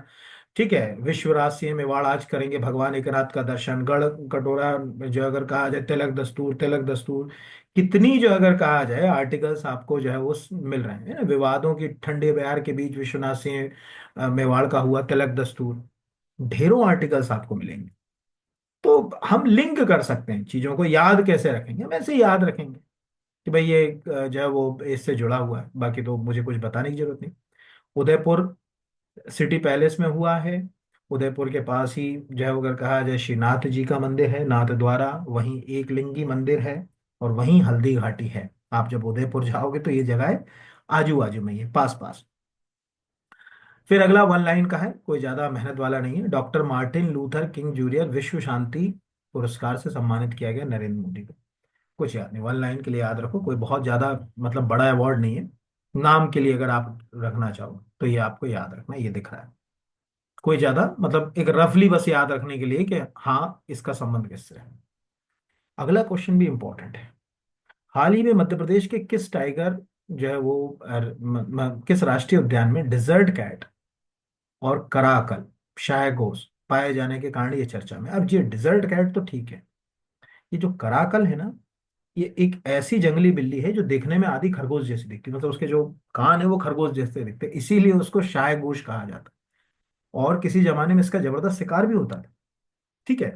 और ये रेयर है, मतलब ये तो अब संकटग्रस्त है और ना के बराबर मिलती है। आश्चर्य की बात है कि पन्ना में मिल रही है। आश्चर्य की बात है, दिख रहा होगा पन्ना टाइगर रिजर्व में fish cat desert cat caracal मौजूद। यानी लोग भी मतलब आश्चर्य में है कि यार मतलब ये तो लगभग लुप्त हो चुकी है, ये यहाँ कैसे मिल रही है। तो पहले तो मैं देख देता हूँ, कराकल ही तो दिखाई दूं, बाकी भले ना दिखाऊं। ये आप देखिएगा, इसको ध्यान से देखेंगे तो आपको एक खास चीज समझ पड़ेगी। इसके इसको ऐसा लगता है ना जैसे अगर इसको थोड़ा सा मॉडिफाई कर दे तो खरगोश जैसी। इसके कान ध्यान से देखो। तो ये एक वाइल्ड कैट है, और अब तो ये ऑलमोस्ट जो है वो संकटग्रस्त स्थिति के अंदर है यहाँ पर। हमारे यहाँ जो है अगर कहा जाए ये। दूसरा, ये डिजर्ट बेल्ट में ज्यादा पाई जाती है, लिखा ना रेगिस्तान में कराकल कैट, देश में चीतों के बाद कराकल कैट विलुप्त की कगार पर है। देखो अब आप सोचो, एक आर्टिकल आप पढ़ रहे हो यहाँ पर अमर उजाला का, भारत में करीब 50 के आसपास बची हैं कराकल कैट। कई सालों बाद राजस्थान के बीकानेर में हुए दीदार। कैराकल केट झाड़ियों वाले इलाकों में रहवास करते हैं। अब आप सोचिए कि ये खबर हमारे लिए कितनी महत्वपूर्ण है, कि एक ऐसी बिल्ली या जंगली बिल्ली जो हिंदुस्तान में यहाँ लिखा हुआ, मुझे एग्जैक्टली मुझे भी नहीं फिक्र मालूम, ये देख रहा हूं तो मैं इसी को मान रहा हूँ थोड़ी देर के लिए कि सही होगा, बिल्कुल दुर्लभ है, वो पन्ना टाइगर रिजर्व में मिल रही है। तो ये आप आर्टिकल देख रहे हो, यहाँ पे लिखा पन्ना टाइगर रिजर्व के बाघ और तेंदुओं के साथ ही कैट फैमिली की 6 प्रजातियां मौजूद हैं, इनमें fish cat desert cat caracal अब दुनिया में बहुत ही कम मौजूद हैं। इस कारण इनके संरक्षण के लिए आईयूसीएन ने, आपको मालूम होगा आईयूसीएन एक बुक जारी करता है, रेड डाटा बुक, जिसमें हम संकटग्रस्त प्रजातियों की जानकारी प्राप्त कर सकते हैं। आपको कभी देखना हो इंडियन एंडेंजर्ड स्पीसीज, तो आप red data book IUCN type करोगे तो उसकी फाइल मिल जाएगी आपको। तो ये बता रहा है कि पन्ना टाइगर रिजर्व के मैदानों में डैश डैश डैश ये कराकल शायगोश की एक लुप्त प्राय श्रेणी की कैट है। ये दक्षिण पश्चिम एशिया अफ्रीका में पाई जाती है, घटती जा रही है और उसके बाद मिल रही है। तो ये क्वेश्चन पंच हो सकता है यहाँ पर, यानी मुझे लगता है कि इसमें से कोई क्वेश्चन जो है वो बन सकता है। अब अगला क्वेश्चन है बच्चों वाला। आपको ये लिया क्यों करंट अफेयर में, हमको तो याद है सर, मैंने लिया इसीलिए कि आपको याद है। अब ध्यान से देखिए, पहले तो इसको अपन यहाँ नीचे जाएं। ये एक आर्टिकल है एबीपी लाइव का, लिखा हुआ है कि सुप्रीम कोर्ट ने 25 नवंबर 2024 को एक ऐतिहासिक फैसले में संविधान की प्रस्तावना में 1976 में 42वें संविधान संशोधन के अनुसार समाजवादी और धर्मनिरपेक्ष शब्दों को की जाने वाली चुनौती की याचिका को खारिज कर दिया। मतलब अब इसका ग्राउंड खत्म हो गया कि भाई, जैसे ये प्रश्न उठता रहता है कि जब इंडिया में क्यों आपने जो अगर कहा जाए इंसर्ट किया कि हम जो है वो सोशलिस्ट है हम सेक्युलर हैं, ये शब्द तो थे ही नहीं मूल कॉन्स्टिट्यूशन में, आपने क्यों संविधान की प्रस्तावना में बदलाव किया, ये प्रश्न उठता रहता है। यानी ये कॉन्स्टिट्यूशन की जो प्रियम्बल है उसमें एक ही बार अमेंडमेंट हुआ, और उस अमेंडमेंट में आपने देखा होगा कि हमने समाजवादी धर्मनिरपेक्ष जो है वो यहाँ पर ये शब्द हमने इंसर्ट करे। तो अब ये दिख रहा है कि यार ये उन्होंने कह दिया कि आप मतलब इस ग्राउंड पे अब मत आ जाना, सुप्रीम कोर्ट ने कह दिया कि हर कभी तुम आ गए कि ये क्यों। वो डिसीजन हिस्टोरिकल है। अब प्रश्न क्या होता है, फायदा क्या होता है कि इससे हमारा रिवीजन हो जाता है, हमको ये कि याद आ गया कि 42nd कॉन्स्टिट्यूशनल अमेंडमेंट कब पास हुआ था। पता सबको होता है कुछ कॉन्स्टिट्यूशनल अमेंडमेंट। अब 42nd कॉन्स्टिट्यूशनल अमेंडमेंट तो ऑलमोस्ट मिनी कॉन्स्टिट्यूशन, उसको लघु संविधान के नाम से ज्यादा जाना जाता है। तो सबको ही रटा होता है कि यार इसमें कोई क्वेश्चन बनेगा तो मैं आसानी से बता दूंगा। बट ये इंपॉर्टेंट है कि आपका रिवीजन ऐसे होता है। तो आज के सेशन में हमने ये सब बातें की, और आपको अब जाते जाते भी आखिरी क्वेश्चन। 42nd कॉन्स्टिट्यूशनल अमेंडमेंट के द्वारा प्रियम्बल में अमेंडमेंट तो किया गया, लेकिन इन दो शब्दों के अलावा एक शब्द और इंसर्ट हुआ था। ठीक है, ये दो तो थे कि समाजवादी और धर्मनिरपेक्ष जो अगर कहा जाए कि इस शब्द को इंसर्ट किया गया, एक शब्द और इंसर्ट किया गया था जो एक स्टेटमेंट के बीच में इंसर्ट। आपको वो शब्द लिखना है कि कौन सा है, तो नीचे आप कमेंट में जो है वो लिख सकते हैं, तो मुझे लगेगा कि हम टू वे कम्युनिकेशन करें। तो 1.5-2 घंटे जितनी भी देर ये क्लास चली, आपने देखा कि हमने बिल्कुल इस पे पढ़ाई की बात करी, कोई और बात नहीं रही। इसीलिए चैनल को सब्सक्राइब कीजिए, अपने दोस्तों को बताइए। हम मुझे लगता है कि आप सही दिशा में चल रहे हैं, इसलिए आप नंबर ऑफ व्यूअर्स भी करंट अफेयर्स के बढ़ रहे हैं। अच्छा, अगर आप मतलब जैसे कहते हैं ना सॉलिड पढ़ाई जाते हैं करंट से कनेक्ट करके, तो आपके लिए एमपीपीएससी का मेरा फाउंडेशन कोर्स। अब एक बार अगर कहा जाए, इसके वीडियो जो कुछ अवेलेबल भी है फ्री ऐप के ऊपर, वो देखिए।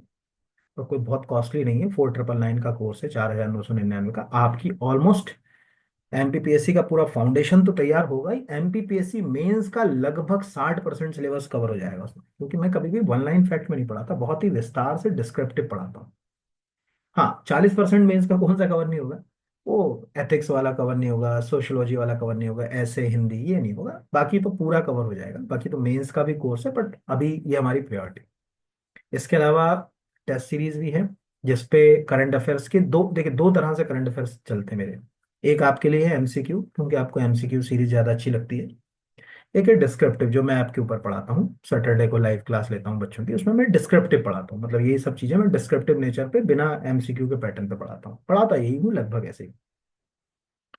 तो आप में से किसी को लगता है तो ये कोर्स ज्वाइन कर सकते हैं, ठीक है। कोऑर्डिनेट कर सकते हैं मुझसे, अगर व्यक्तिगत बात करना है तो ये 9893013543 वाले नंबर पे भी कॉल करके बात कर सकते हैं, व्हाट्सएप पे मैसेज कर सकते हैं। अभी चैनल को सब्सक्राइब जरूर कीजिए, क्योंकि अब आपको 2 दिन के बाद एक ऐसा वीडियो मिलने वाला है जिससे लगभग 3-4 क्वेश्चंस की वेटेज फिक्स है। और वो है एमपीपीएससी की यूनिट नंबर 3 में एक टॉपिक है, मध्य प्रदेश भारत की फसलें, ग्रीन रिवॉल्यूशन, खाद्य सुरक्षा, और सेकंड ग्रीन रिवॉल्यूशन और उससे जुड़ी चुनौतियां। बिल्कुल यूनिक क्वेश्चन और एग्जाम ओरिएंटेड क्वेश्चन, और बिल्कुल फिगर बेस्ड नए तथ्यों के साथ, जो अभी 2024 में सरकार के लेटेस्ट आंकड़े उनके साथ वो पूरा टॉपिक बना रहा हूं मैं आपके लिए। वो टॉपिक भी तैयार कीजिए। और बाकी कोई और क्वेरी है तो आप मैसेज भी कर सकते हैं इसके ऊपर। और ज़्यादा से ज़्यादा जो है वो लाइक जरूर कीजिए। देखिए, नंबर ऑफ व्यूअर से काम नहीं चलता, लाइक भी करेंगे तो थोड़ा अच्छा लगता है। लाइक से ये अच्छा नहीं लगता है कि यार हम बहुत अच्छा पढ़ा रहे हैं तो लाइक कर रहे हैं, लाइक से लगता है कि हम टू वे कम्युनिकेट कर पा रहे हैं, हमारा जो कम्युनिकेशन है टू वे। बाकी ये सबसे बढ़िया, अगर आपको अगर परफेक्शन चाहिए, मैं आपको प्रॉमिस कर रहा हूँ, तो आपको इससे अच्छा बैच नहीं मिलेगा। यहाँ पर परफेक्शन जो वर्ड होता है वो आपको इसमें पूरा तैयार हो जाएगा यहाँ पर। चलिए, तो बहुत धन्यवाद आप सबको। उम्मीद है कि सफलता मिले, ईश्वर करे कि आप बहुत अच्छा कुछ जीवन में करें। और जहाँ मेरी जरूरत है वहाँ मुझे बताएं, मैं आपकी सहायता करूंगा। धन्यवाद। Thank you.